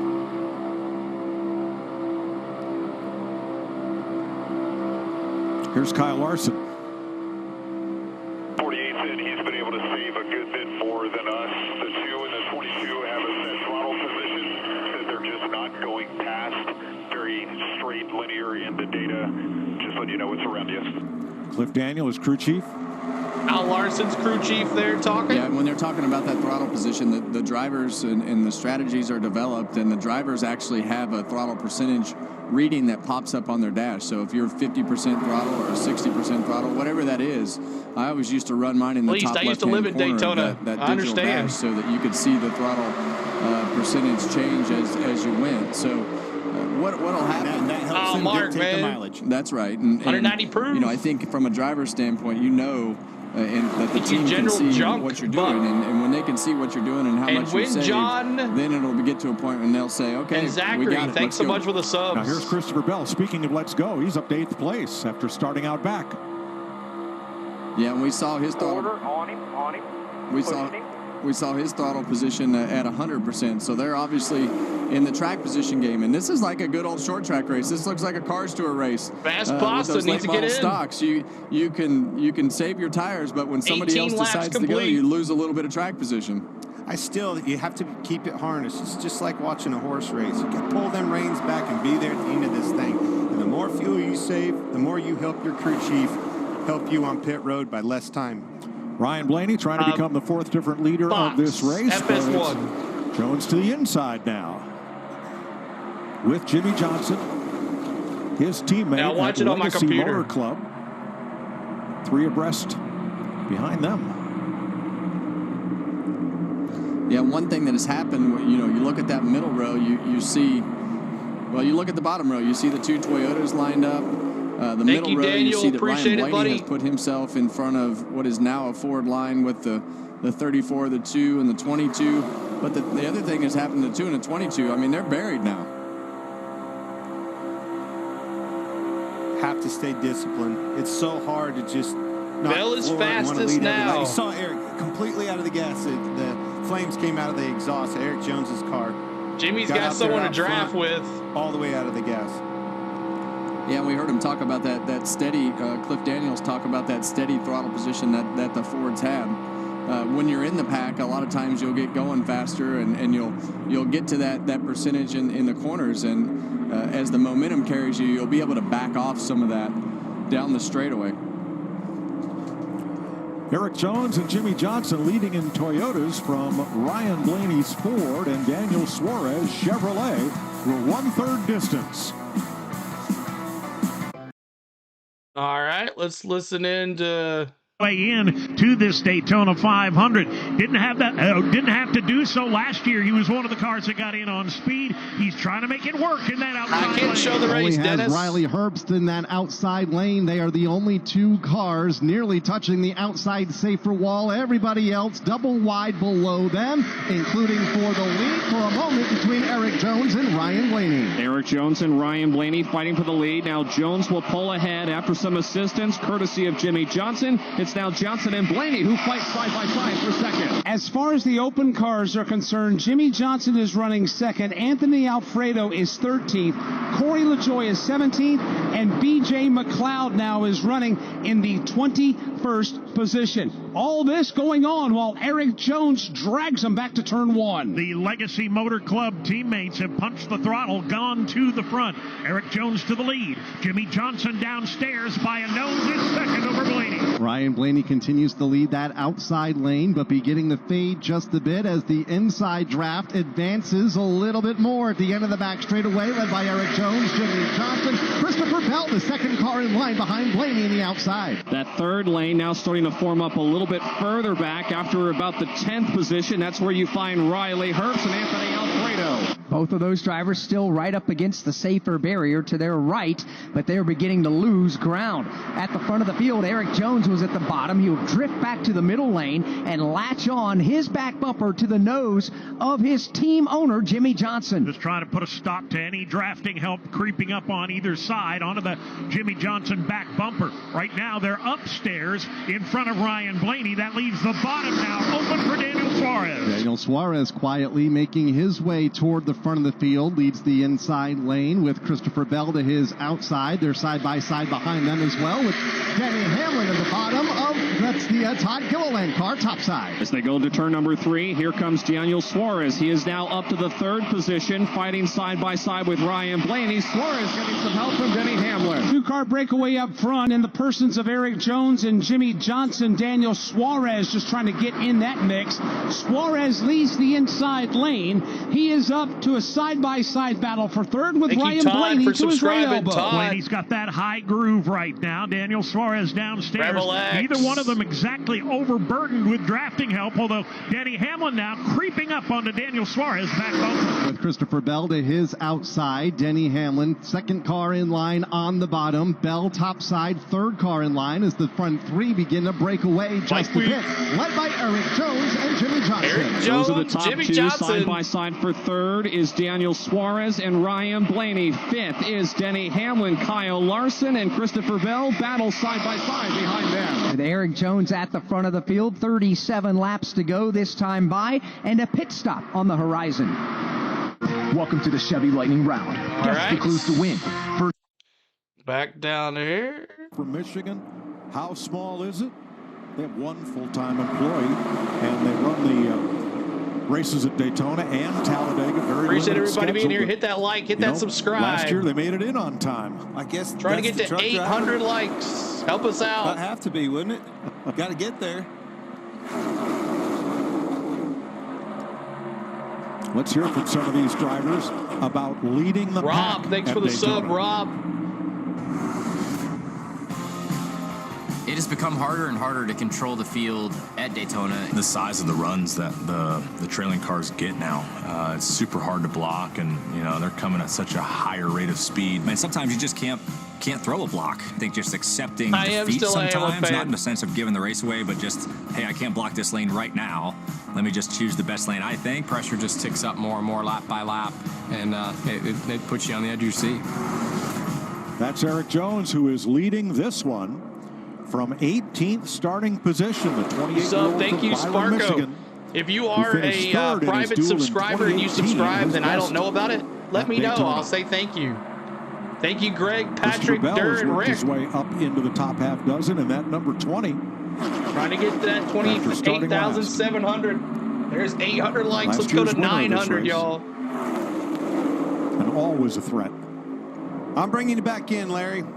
Buddy, you tell me about strategy. Tell me what lap they're coming. Do you think with these manufacturers, told me about the strength and numbers with the Fords, how will they break this up? Yeah, I've been watching the fuel predictor, Clint, and with the fuel they've been saving, they can go somewhere around lap 44 to 46, which is about 14 to 16 laps to go.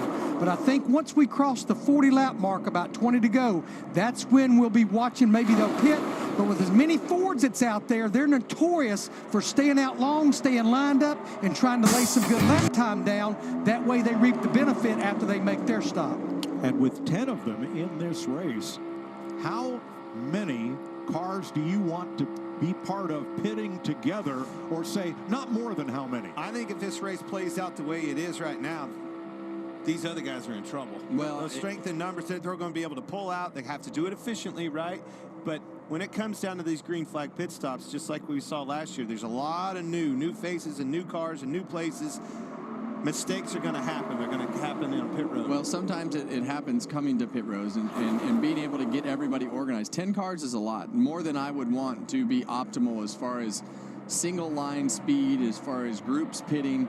10 of them is a lot. So it'll be interesting to see how or if they split up those cars when they decide to pit and who pits with them. So 10 to 8 cars, 7 to 8 cars is when you've got a line of cars that are split up, not in a pack like this. 7 or 8 cars is optimal so that you don't get all the accordion effect going. Moral to the story is there's a plan, what you're telling me. Well, it sure looks like it, you know, based upon the strategy and everything that they know that they need to do at the beginning of this race in order to start the chess game on the fuel side. Thank you, James, for subscribing. We appreciate you. When they're going to break off and how Thank they're you, going James. to break off as groups. Where's Deegan? What's up, Fox? Find each other. That's right. SMT Publishing. What's going on? Good to see you. 6 Chevys will try to pit together.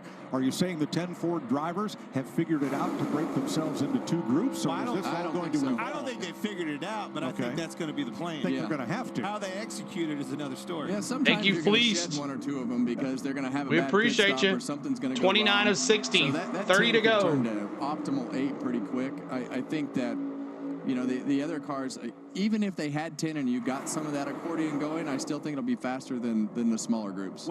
What you will start seeing, though, is those manufacturers start migrating to one another, finding one another on the racetrack, getting to the bottom. You'll start hearing that communication. Larry? Yeah, in a way they communicate with each other. It's not necessarily through the spotters. I've learned this the last 2 years sitting on the pit box for an Xfinity Series car. You're on a chat session, like all the Ford crew chiefs and engineers on a chat session. They're talking about when they want to pit. I can't watch show the race, guy. That's why he got shut down. It's going to be fuel only. Yeah, and typically can't show the race. Races, you'll have a meeting with the drivers, all of your manufacturer, and you'll talk about you know, what's going on, what's happening, and usually the general managers and crew chiefs and manufacturers all get together on their side and say, okay, what is the strategy? But as the race progresses and everybody sees real time, can't show the race. They'll communicate with each other through that chat room. And don't forget, there's also a war room back at each one of these shops that, you know, you've got another group of engineers. Luis, so thank you so much. It's a super scientific, well-engineered What's up, Troy? Has a lot of really smart people making it all work. Their chat rooms must go better than mine. All my chat rooms, nobody agrees on anything. I would say that at some point it'll come down to that, and somebody telling the other one that they don't appreciate them not pitting with him or what happened. I think I remember you doing that. Well, sometimes it would just not feel comfortable coming to pit road, and I'd wind up with, you know, a different brand, and just because I'm like, well, too bad. I'm not pitting this lap. Coming next time. Daniel Suarez to the front. Eric Jones has led 14 laps, same as Denny Hamlin. All right, we're coming down. 30 laps to go. 30 laps to go. Appreciate the ones that are here. Need a disclaimer posted on the page. No showing of race. Exactly. The description of the thing says play-by-play. MRN, let's go. Let's go to MRN. Say side-by-side group, you find Alex Bowman and Christopher Bell. Behind them is Nemechek and Todd Gilliland. Updating you on where the open drivers are running. Jimmy Johnson is 4th. Corey LaJoie is 12th. Anthony Alfredo is 14th. B.J. McLeod right now posted in the 22nd position. It's been fascinating, Alex, to watch this side-by-side battle for the lead. Eric Jones, Daniel Suarez. Right now, Dave, looking 3 wide. They're outside of the top 5. Boy, and it got really close. Ryan Blaney tried to go 3 wide, and Jimmy Johnson took him all the way to the fence. Christopher Bell having to thread the needle with Kyle Larson to his inside. All of this from 5th on back. Still 3 wide into turn 3. They have a bunch of Radio drivers that are now in the middle. You've got Eric Jones, who's been shoved to the middle part of the racetrack as Ryan Blaney starts the charge on the outside lane. Suarez leads off 4. Well, right now, I mean, Corey LaJoie and Anthony Alfredo running 13th and 14th. Those guys have been bumper to bumper. They can't shake each other at all. And those two are trying to race to get in the Great American Race, the Daytona 500. But we got pit stops coming pretty soon. And a lot of times, that really separates the teams. Some teams are really good at pit stops and some are not so good. That can absolutely shuffle the deck fairly quickly as Ryan Blaney now goes 3 wide on the outside for the number 3 position. Good racing. Pit stop still to go. 32 of 60 laps have been complete. Kyle Larson brings his Chevy and 4 tires to Sunoco Racing Fuel. From fueling NASCAR champions on the track for over 20 coming up here very shortly. We're at a commercial break. What's up, C. Brown? Good to see you. Good to see you, C. Brown. But thanks so much, guys, for hanging out with us. And we're almost to 900 likes. 900 likes. Thank you guys so much for hanging out with us tonight. We'll be back tomorrow for NASCAR Cup practice and the trucks. We'll be back on Saturday for NASCAR Xfinity Series qualifying. And also NASCAR final practice and the NASCAR Xfinity Series. And then on Sunday, the Great American Race here on our channel. So thank you guys so much, guys. Bubba Wallace, winner of duel number 1 here in Daytona. Duel number 2 unfolding. And Jimmy Johnson has surrendered 5th place to stop by himself. Regan? Well, Mike, about a lap ago, Jimmy Johnson came over the radio and said, I think I'm running out of fuel. I think I'm out of fuel. That's when he started to drop to the back immediately off of turn 4, hit pit road. They did fuel only, so we'll have to keep an eye on what that was. Nowhere near a window right now from what I can tell. Oh, that was the driver they called Fast Pasta. Fast Pasta. In the transfer spot, Anthony Alfredo from Ridgefield, Connecticut in the Beard Motorsports 62, currently in 7th. Awesome, Jerry. Corey LaJoie back in 12th. Here's some audio from Jimmy practice Johnson. Great again. It was fluctuating. It's good now. He did say it. Fast pasta. It was flashing red and stumbling for about a lap and a half there. Yeah, there's something else going on because they shouldn't have been out of fuel. Now Johnson is locked into the Daytona 500 on speed. Thank you, Holmes and Chris. Of where he finishes in his duel. Trying to get to 29,000. Hit that subscribe. Full throttle, right? And it was burning more fuel, but still way shy of the fuel window, what Larry told us. Daniel Suarez on the inside, who won Atlanta last year in the closest 1-2-3 37 laps in the complete. history of NASCAR. Boy, that was a fun one. It's a fun one to call. Yeah, that was a fun one. And we'll be there next week. Yeah, NASCAR on Fox. And Atlanta, I mean, it has just developed into one of those just game changer. Crazy yes, sir, Brandon. style of racing. You have no idea what's going to happen next. It's a fun one to call for sure. One I'll never forget, that 3 wide. Well, we are about 2 laps away from the opening of the fuel window. Are we, Larry? We're there, Mike. But again, the fuel they save, they could probably run another 8 laps. But I just feel like you'll start seeing them get organized once we cross lap 40 to 42. All right, Larry. So if we're sitting up on that box, are you pitting early? You staying out? What's your preference? I'd prefer to run a little bit long, especially if I'm one of those Ford crew chiefs, because, again, I think they're going to lay some good lap times down if they stay out long like they notoriously do and stay in line and then pit a little bit later than the Toyotas and the Chevys. And if you think about it, they were the first ones to drop back and save even more fuel, to his point of running long. Well, you want to have a Thank short you pit so stop, much but for the sub, you also Colin. have to get to pit road good. And what will happen as these first guys start to pit, if you have something get jumbled up and you lose a half a second or a second, then the time loss starts. And then guess what? Then the next lap is slow. And so the next job is to get down pit road, get into the pit stalls. One ball get off racing the pit requires road, two. get We'll be organized doing as both fast of as them, you can. Greg. So with all those be scenarios doing happening, both. as you see the whole field start to go around Jimmy Johnson, who's going a lap down, you can gain or lose a lot of time, and that's where we'll see the cars either get form back up into the pack or have these individual groups spread out. That also breaks that up and gives Awesome, them an Mark opportunity Miller, have a good to find time. one another manufacturer-wise, right? As they're catching Jimmy, it always splits that field up, and you can see those three Fords on the outside. We talked about Suarez's victory in Atlanta last year. Stick around after tonight's race for the premiere of So Damn Close, Atlanta 24. And you'll hear Daniel Suarez, Ryan Blaney, and Kyle Busch revisit the closest three-way finish in NASCAR history. That is coming up next tonight on FS1. To further prove Larry's point here in his theory with the Fords running long, look at them. They're all going to the outside. Give them that bottom up. See the Chevys and the Toyotas down on the bottom. Probably going to pit first.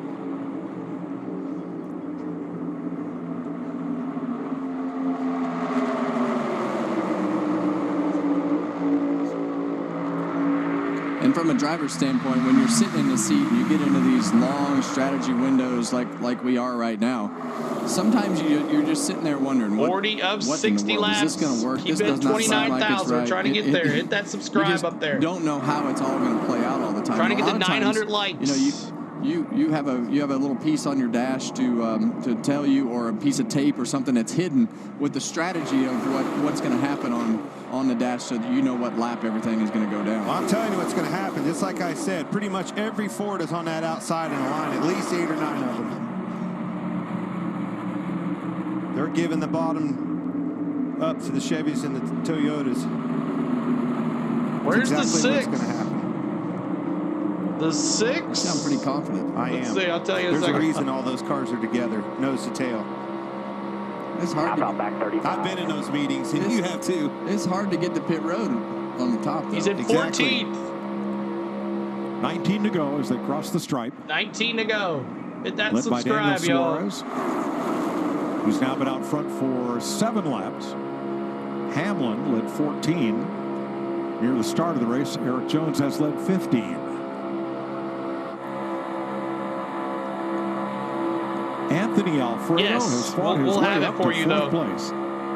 I like him to be as far forward as possible, so when this happens, with whatever scenario that they have on pit road, it's going to come down to the fuel guy, and it's going to come down to the driver getting down pit road and into the pit box, and how this all spreads out when these guys start coming to pit road. Going to come down to 14th. not making a mistake either. Do not speed. Don't take yourself out of this thing. 4th place. Shaw, the crew chief, veteran Rick Corelli, the spotter for Alfredo, trying to race his way into the 500 for the 2nd year in a row. Tiny Beard Motorsports out of Michigan. No, I'll be doing basketball, Chris. I don't know too much about ARCA.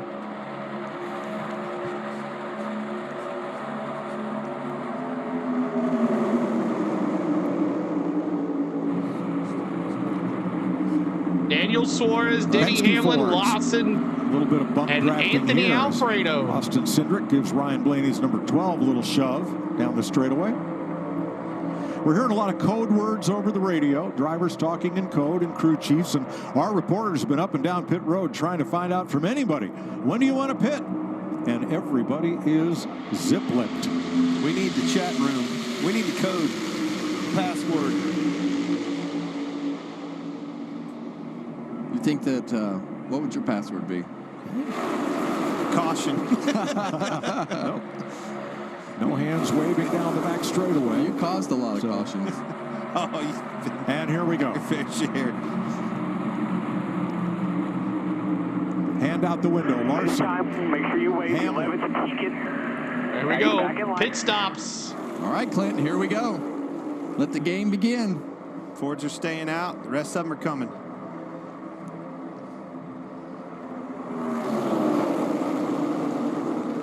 And the whole inside line comes to pit road. Wow.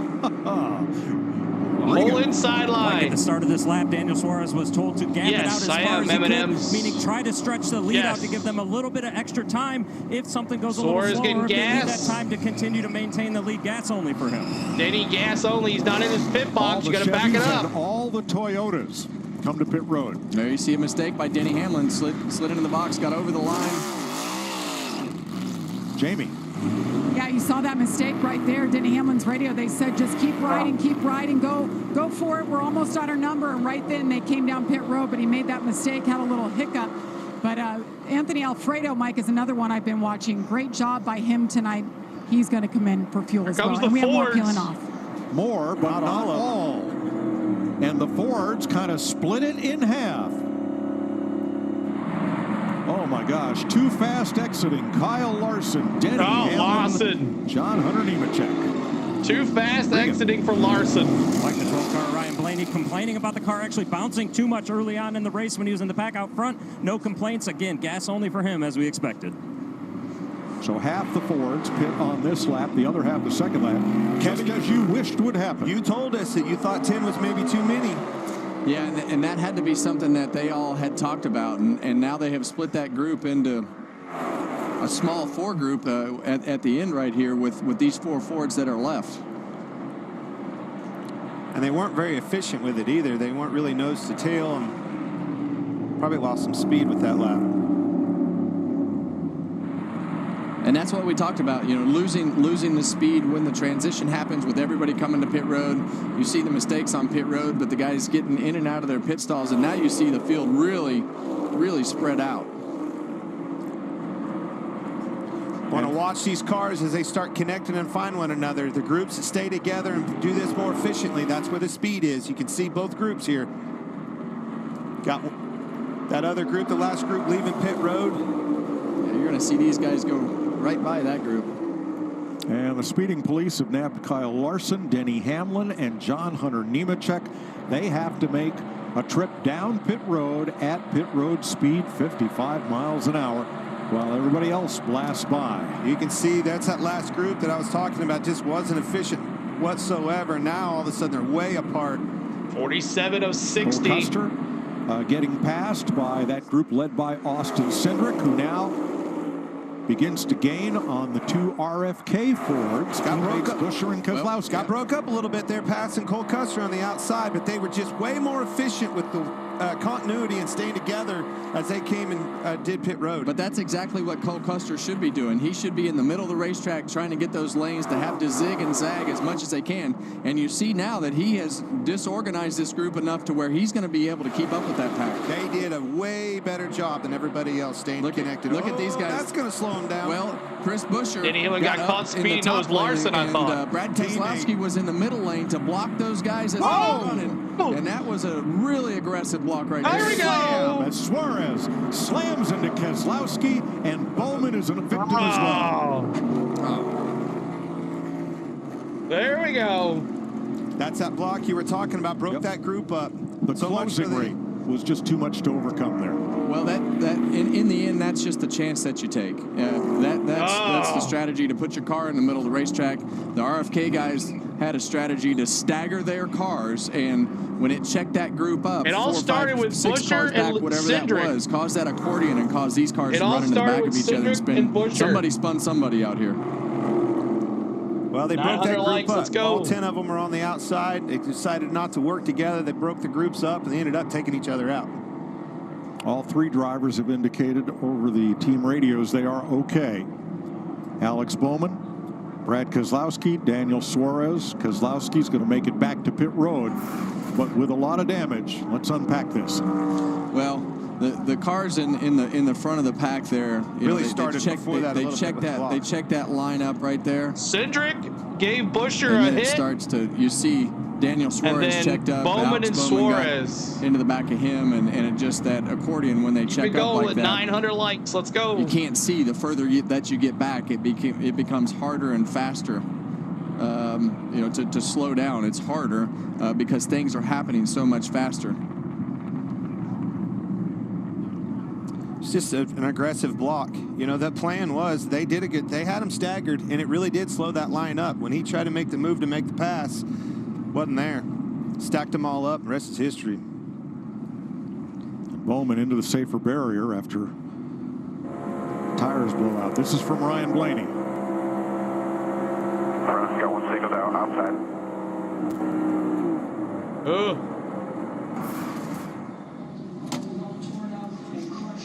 We're under caution for the first time. 49 of 60 laps. We go to caution. See what Emoren's got going on. Further back did not get a time to check up. They started hitting each other and knocking each other out of the way. That's what sent those three cars into the wall. And Alan Cavana, Daniel Suarez's car is on the pit lane, and it is tore up. Always a 6. It's tore up all in front. They're trying to just put 4 fresh ones on it before they can really assess the damage. The left front fender is all torn up and crushed in. They're trying to pull the fender off right now just to see if they can clear it. Daniel said his steering was actually okay, but the body damage, they really have to get an idea of what's going on under there. They're having trouble putting the left front tire back on. That's how much damage there is right now. So once the tire's on, they can really assess what's going on with the 99 Chevy, Steve Post. Alan Brad Keselowski is in up here. They can't even get the jack under the right side of the car. Just as we say that, they still haven't been able to get the jack up under the car. Now they're able to do that. He said he got hit in the right rear. He figures the toe link is broke, and then the spotter just radioed and said the front is even worse than the back, and you could just see the slow movement right now as this team surveys the right side of the Brad Keselowski car. They might try to work on it, but my hunch is it's going to be a short night at the office for Brad Keselowski. There's a lot of damage on his Ford Mustang. Brad, Alex Bowman, Daniel Suarez crash on the Daytona Superstretch with 12 laps to go in the second dual race. All right, we're coming down. Who's going to win this thing? Let me see in the chat. Is it going to be Buescher? Is it going to be Cindric? Is it going to be Logano?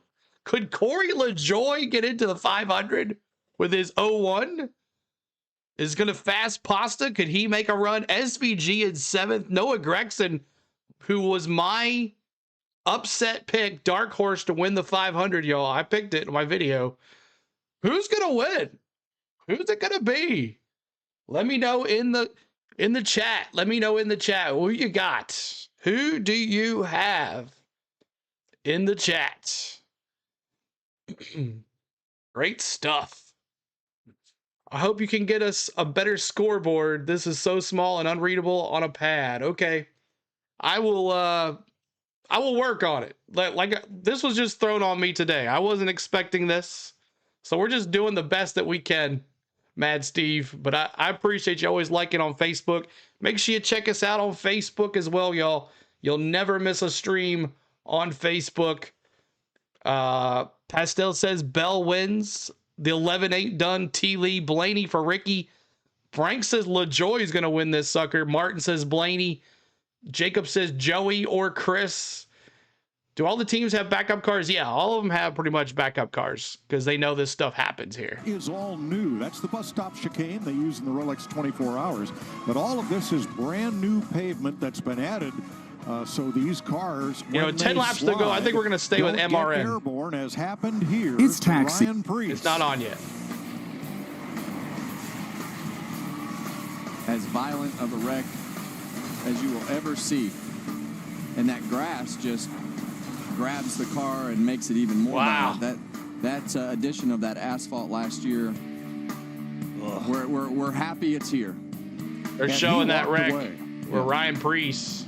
And now you see Alex Bowman. Alex Bowman. Flat tires. Hit the tires. Taking speed off the car, and no mounds of dirt and grass that have been run through for 50 years or 40 years or whatever the amount of time that's been there. Now it's just asphalt. The ski resort, so 9,000 feet in the mountains. And they're going to, I'd say they'll fix that car. Yeah, they'll fix that car.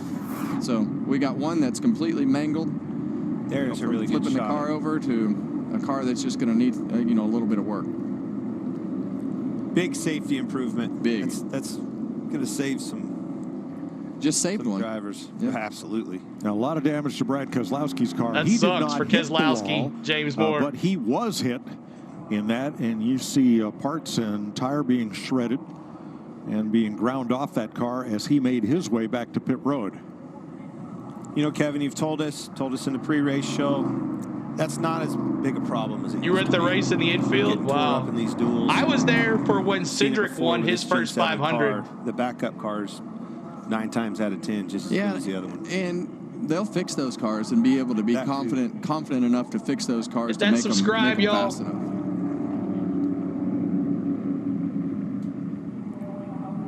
Chris Buescher out front as Jimmy Johnson makes a stop, along with Kyle Larson and John Hunter Nemechek. This caution flag helps those 3 cars that had the speeding penalty, catches them back up with the field. I don't know what's going to help this. Probably not much for Brad Keselowski. To the garage. Heard some radio chatter on the 17 of Buescher say that they maybe cut a little bit too close with the fuel that they put in that car. So this caution's definitely going to help that leader, Chris Buescher. When I go back to that scenario of everything that just happened, and I see those, you know, we saw Cole Custer first kind of sit in the middle of the track. We'll go back and look at the fuel first. 1001, 1002. Yeah, he just didn't. We're going to go to MRN for the finish. As quick as he wanted to. But when we go back and talk go to about MRN for the finish. And you look at Cole, he got the pack mixed up. One of the things, I mean, I think, you know, it's middle lane. Radiator's busted, so we can't finish the race. But other than that, it's like pretty cosmetic damage. So they'll go to work, and we'll get it right for practice tomorrow. That's a car that led a lot of laps tonight. What'd you see that a positive you take away tonight? Yeah, I mean, he was very comfortable in the race car. I mean, there was a lot of saving in that race. There's been a lot of fuel saving in that race. But when it was time to go and they went for it, you know, he was very, very comfortable, could maintain the lead, could take the runs. And, you know, if anything, it's good confidence for Sunday. I mean, we all know how these races go. It's nice to be able to take positives away from Thursday, you know, being able to lead those laps and get to the front. Like I said, we'll fix the car, we'll get it right, get it dialed in tomorrow and Saturday, and then go try to win the Daytona 500. Tough end of the night for the 99, but optimism they can get it fixed for Sunday, guys. Yeah, that's the big key there for everybody is the Daytona 500 come Sunday afternoon. This is Thursday, as Justin pointed out.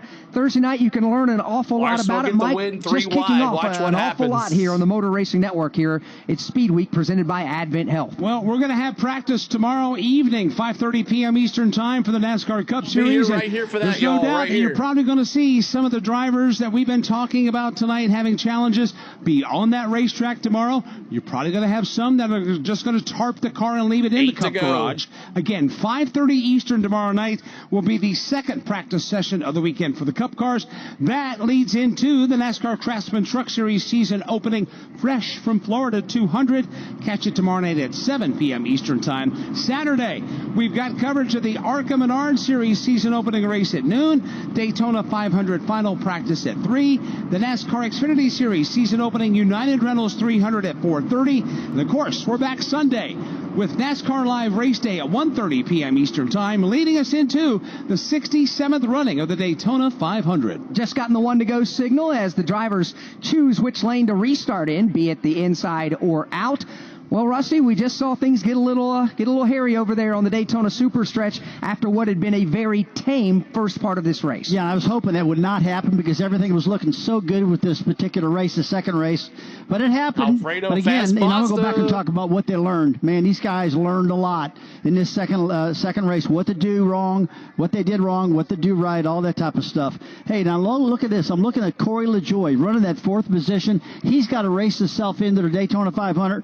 Corey's looking really good right now in that 4th position. He's been racing Alfredo, and Alfredo's down at 8th. I expect those two are going to get together. And another guy that I've been watching that is really running good tonight, Shane Van Gisbergen.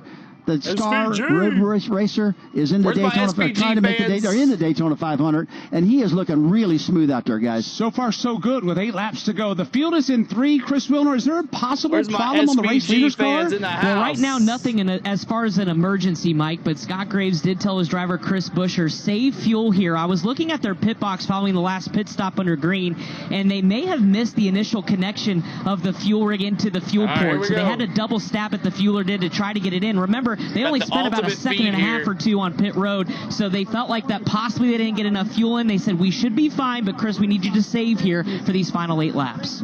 Well, that's a big one right there. And again, it's the first live pit stop of the year for these pit crew members. As the field comes to the line, we'll get ready to go back under the green flag and get this race resumed. 7 laps to go to find out. Remember, top 10 will be paid championship points.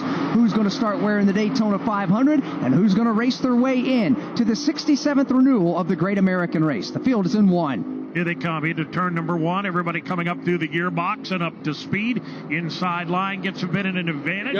Courtesy of Austin Cindric with drafting help from Joey Logano. Try to rally up high is Chris Buescher. And those Team Penske teammates beginning to find each other on the inside of the racetrack. Austin Cindric and Joey Logano, top of the racetrack, led by Chris Buescher as they enter turn 3. He has drafting help from Corey LaJoie and Ryan Blaney. Austin Cindric now goes to the point after he got a huge shove from behind, courtesy of Joey Logano. Cindric now checks his mirror, sees Logano and Buescher side by side for second. They indeed race that way, coming off the corner and through the tri-oval. Austin Cindric now will reclaim the lead. Matter of fact, Austin Cindric will take him back to the line with his teammate breathing down his neck in the person of Joey Logano. Joey Logano giving him a little bit of help on the entrance into turn number 1, then backs up and gives him a little daylight between front bumper and back. Outside lane still being led by Chris Buescher. 3 wide lane begin to develop way out back. Chris Buescher looking to build a run off of turn number 2 and try to pull alongside race leader Austin Cindric, who gets a big shove from Joey Logano.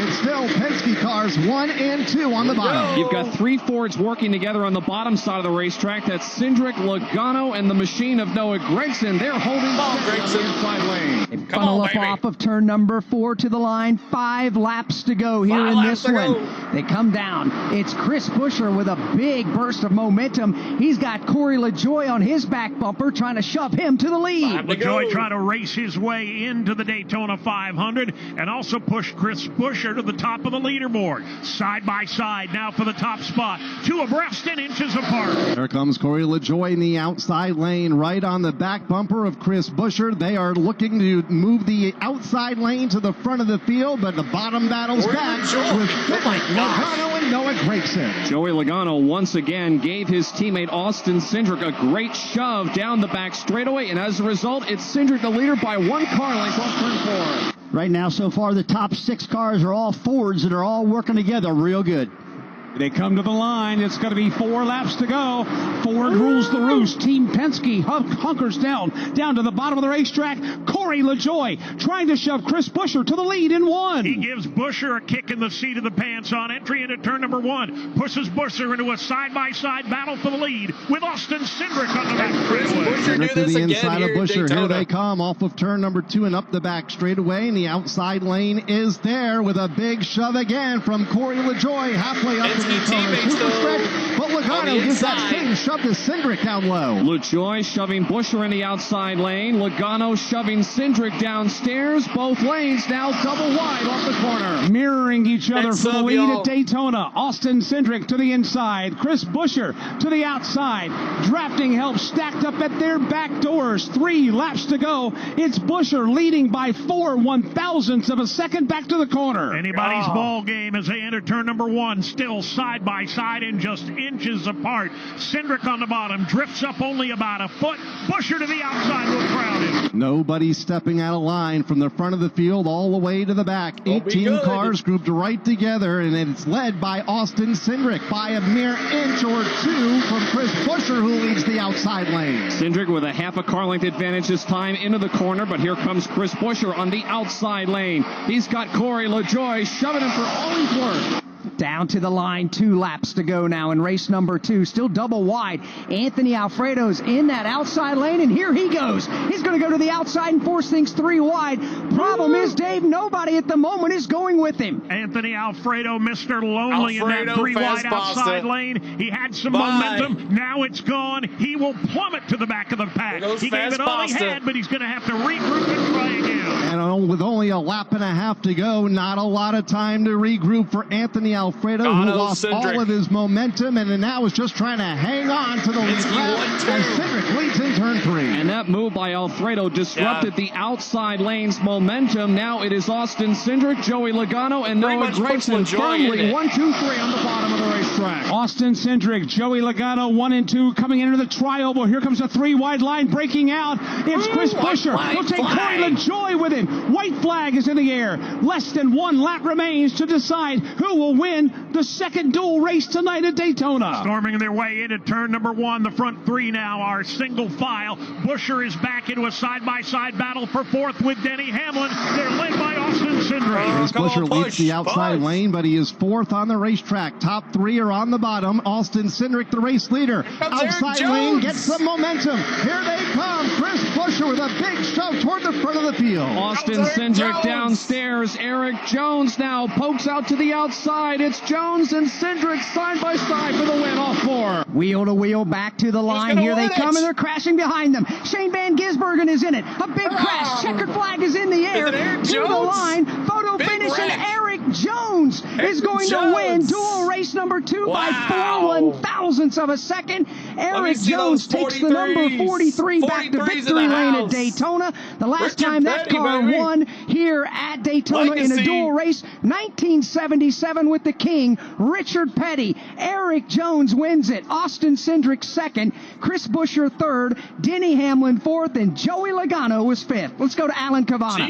Hugs all around down here in the 01 pit box. Crew chief Jerry Kelly, he said, I hope I gave you what you needed. You did. You're in the Daytona 500. How's it feel? It feels great. What a finish. A lot of nerves there, man. You always wait for whatever's going to happen next. You know how it is. You know, you just never know what's going to happen, and you're just waiting for the worst thing to happen, and it didn't. So we're in. Corey did a great job. How much change on that pit stop and the sequence to get you out front in that group? I mean, that was everything, right? We practiced it during the week at the shop with our fueler and Corey, and we did it just like practice. So that's why you do it, right? Just like they drew it up, that's why you do it, to get the Daytona 500. Corey LaJoie back in the big show, guys. Corey LaJoie has raced his way into the Daytona 500 at the very end of this race. We will tell you that the race finish is under review by NASCAR. But basically, Alex, Eric Jones beat Austin Cindric to the line by about a foot. However, the caution lights were on before the leaders got to the start-finish line. That's why we're going to wait to see how this is ruled. But right now, our attention is turning to our right, where a handful of drivers are climbing from their vehicles. Drivers that include Shane Van Gisbergen, Cole Custer, Anthony Alfredo, Kyle Larson, Cody Ware, Noah Gragson, and there could be a couple of more drivers that were basically collected in the tri-oval just as they passed pit entry, coming to the checkered flag. It was wild coming up off of turn number 4, where the car lightens up off the 31 degrees of banking, and they hit the flat part in the short straightaway, and everybody just trying to push and shove to get all they can get, because this will be where you start the Daytona 500. How you finish here sets the outside row. So, you know, that's part of it. The downside is, Rusty, you're going to tear up some race cars out here, and unfortunately there's a lot of torn up race cars in this wet ball field. Yeah, and I hate to see that too, because they had a really good race going on. This second race was just wonderful, but man, it happened. That's racing. That's Daytona. That's Talladega. That's the super speedways. That's just short track racing. It's amazing to watch how things can break loose so quickly here at Daytona. Right now, Eric Jones is sitting on the racetrack with that legendary 43 pointed towards the turn 4 end. However, the finish is still under review, so we've not gotten the official word yet here at Daytona to see who won the second duel race. We're seeing teammates Austin Cindric and Joey Logano having a conversation. I'm sure there's going to be plenty of conversations had in the aftermath of this one tonight. Yeah, there is, because to your point, and we'll go back and describe it again, even though Erik Jones got to the line by about a foot in front of Austin Cindric, the problem is with the crash happening behind them, about 100 feet from the finish line, the caution came out. So the field freezes automatically, and I got to tell you, it's awfully close. Austin Cindric was right there beside Erik Jones when the caution came out. So this one is certainly going to come down to it. Literally, I got to tell you, less than 100 feet from the finish line. And right now, to our left, NASCAR officials are going frame by frame in a meticulous fashion, reviewing this to make sure they get it right. And they have paired up the video with the caution light and when they came on, and they will make a determination about who wins this race. But, Alex, it was breathtakingly close. When you're 200 miles an hour coming to the start-finish line and something like that happens, it is at the narrowest of margins. And Austin Cindric has won it. Austin Cindric wins the second race here at Daytona International Speedway. Erik Jones will finish second tonight. And Austin Cindric not only will start on the outside of the front row, but he has won the second duel race here at the World Center of Racing. Erik Jones was sitting on the start-finish line thinking he had won. But after they went to the videotape, indeed, it was Austin Cindric leading when the caution flag came out. Yeah, that is certainly disappointing for Erik Jones, and he's got to climb back inside his race car. The fans were celebrating with him. Winner, but you are officially the winner. You get your first duel race win. How about that? Cool. I feel bad for Erik having to go all the way over there, but obviously they made a great move on the last lap there. Joey and I were kind of sitting ducks with the middle lane fading there, and no, obviously we had really fast discount tire Ford Mustang. Super proud of my team and everyone to go out here and execute. Thank you to Brian for letting me race. It was very difficult to maybe persuade that, but it was his birthday, so this is a good birthday present for him. But yeah, overall proud of everybody at Team Penske getting lined up there. The execution of the cycle there, it's cool, but still a lot to go for the race. But I feel so bad he had to drive all the way over there. That's terrible. Are you and Joey good? I saw you guys discussing just kind of what transpired there. Oh yeah, no, we were just talking about how we could do it better, or the next thing. I mean, these stage-like scenarios are going to keep coming up, and you want to execute them the best as possible. I think Joey and I worked super well together that whole run, pretty much, from the start of the race all the way to the pit cycle, to coming off on the green flag stop. So Joey's a pro, and happy to have a guy like that behind me. Watch this. Look at how close this is. I honestly thought I got him, but I wasn't going to sit there and argue about anything. But it's it's awesome. Glad to put on a great show for the fans here, and looking forward to fun light. Oh, caution! See, these are the things I don't know. You have to educate me. But no, awesome result for everyone on the two car. Who got in? Looking forward to Corey LaJoy. Great job by you. Great job for your team, Regan. Well, photo finish for the win, but what was not a photo finish was Corey LaJoy racing his way to the Daytona 500. Never in doubt. Seemed like you put yourself in position at the right times, and you're going to race on Sunday, Corey. Regan, you forget how special this race is, right? When you have to race for it, you have to earn it. Because when you're racing full-time, it's just the first one of 36. But when it's the one that you think about for months, it means that much more. And it means so much for that Rick Ware group. Those guys work so hard for the little group. And for Duramax and Take 5 to be in their first Daytona 500 too means a lot. I'm pumped up, man. I wasn't that stressed going in, but I am super relieved right now. Shout out to everybody back at the new Smyrna house. My wife, Kelly, I'm sure she's pumped up too. But we got 500 miles on Sunday to see if we can get a little closer to the front. Enjoy the 500 on Sunday. Congratulations.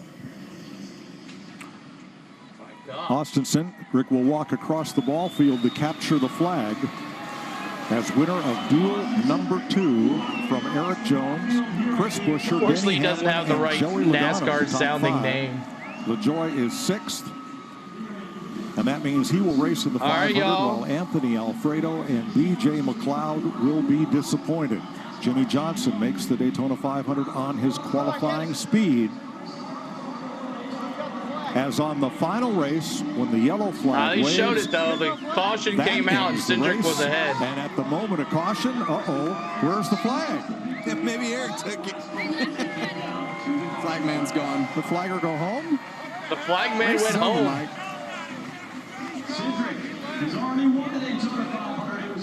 Boy, that subscribe, I've been y'all. racing all my life, and I've only seen that happen twice ever, of somebody going up there and having to go back, hand it to somebody else.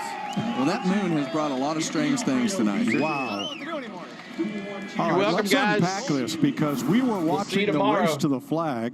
Let's see what happens behind the leaders.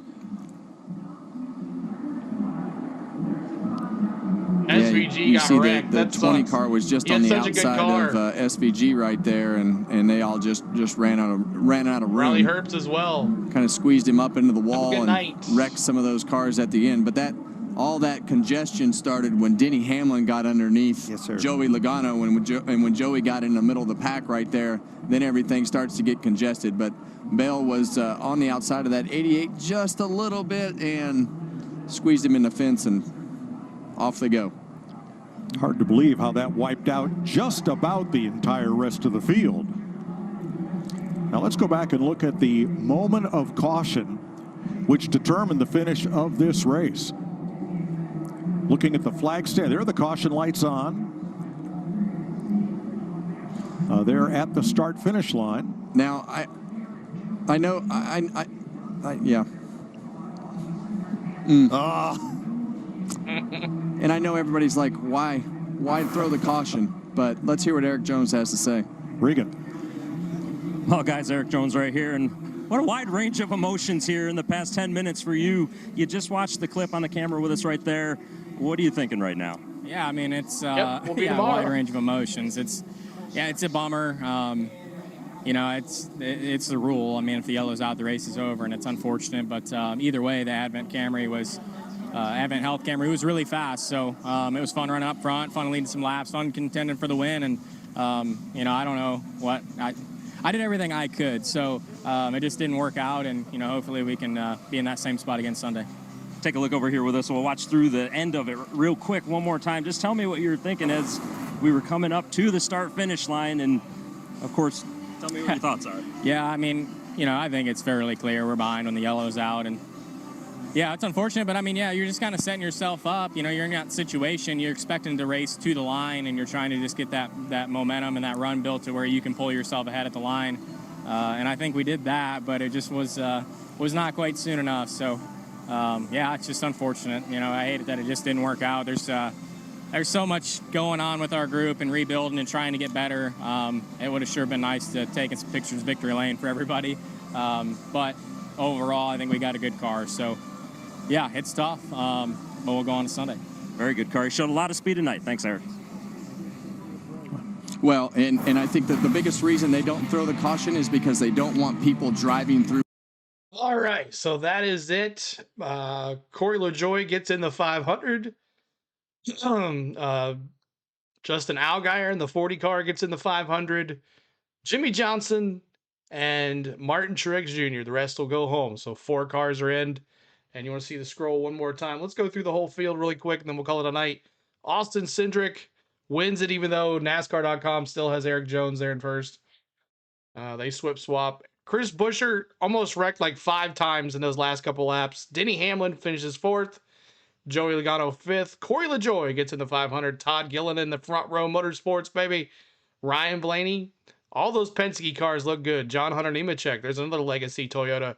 Christopher Bell, Kyle Larson, Riley Herbst, Anthony Alfredo. Fast Pasta goes home. SVG wrecks there at the end, so hopefully you have to go to a backup. Maybe they can save his car. I don't know. Cody Ware, Cole Custer, BJ McLeod, Noah Gragson, Jimmy Johnson, Keselowski in the wreck, Suarez, and Alex Bowman all in the wrecks. So that is it. Y'all. Hope you guys had a great stream. Hope you had a great stream here, guys. And we appreciate it. We finished with 900 likes, just shy of 1,000. And looking at about 52,000 views. So nice. Bunch of subs tonight. As we always do, let's read them really quick. Colin Branch, Homes by Chris Esther and Clore, SMT Publishing, Baseball Football 6589, Patrick Culp, Greg Payne, Durr Carver, Rick Shane 196, Rob McCullough, Todd Bates, Steve Ludwig, Marshall Griffin, General Junkbuck, Win John, Zachary, Rod, Cody, Jamie Richards, Thomas ULH, Kevin Jones, Dracer24, Deborah SVLR, Disney Cruise Dude, I like that one, Michael Lazarski, Steve Lee, and Deerslayer Ski, Kiki Bella, Luis Chesney, Lee Lance, Pat's Fan 12873, Mark Gamble, Frankie Fit, Debbie Brennan, Sean Preston, Scott Sr., 1966 Cuz, Heidi Morgan, Tim Thomas, Albert Metcalf, Tim Mack, Kevin K, Eric Abbey, and everybody else that did on the earlier streams. We appreciate you guys. You're welcome, everybody. We appreciate you. And I want to thank my lovely wife, Spain, for all the lovely things that she does. Happy early Valentine's to you, baby. We get to spend the day tomorrow. Tomorrow we have a stream at 4:30 Central. I will let you know if I have something going on in the morning and the afternoon. Hopefully we can get it back there for that, and also the truck race for sure. So I want to thank my mods for moderating today. You guys are awesome. You always take care of business. We don't really have that many crazy people because we're just here to watch racing. And I want to thank Greg Payne says, first time here. Thanks. I was enjoyable. Dirt season is almost here. Appreciate you, Greg, for joining. And everybody that subscribed, the private subscribers, we thank you as well. And I want to thank my members for their hard-earned money back to the channel. Thanks for the ones that have become a member in this last week here. You're going to really enjoy the emojis and all that stuff and all the fun. So make sure you go check out the vlog that we put out earlier this morning. Make sure you check that out and give it a like and give it a comment. Tell me who you think is going to win the next couple races here at the Daytona 500 weekend. And I want to thank you guys for watching. If you don't have any money and you just can't afford cable, or you just love NASCAR and you can't help not watch, we thank you for sitting here with us. I know there's a lot of other places you could be, but you enjoy our chat, you enjoy our company, and we appreciate you. So thank you so much, guys. We'll see you tomorrow. Happy Valentine's Day to everybody out there early. Go take care of your ladies. Go take care of your husbands, your boyfriends, your girlfriends, or your mom or your dad, or your kids. We love you guys. We appreciate you. Always dear to my heart. Thank you guys. We'll see you soon. And Sunday, if we get to 29,000, 2 pies to the face. And if you get to 30, 3 pies to the face. We'll see y'all later. Deuces. Peace out.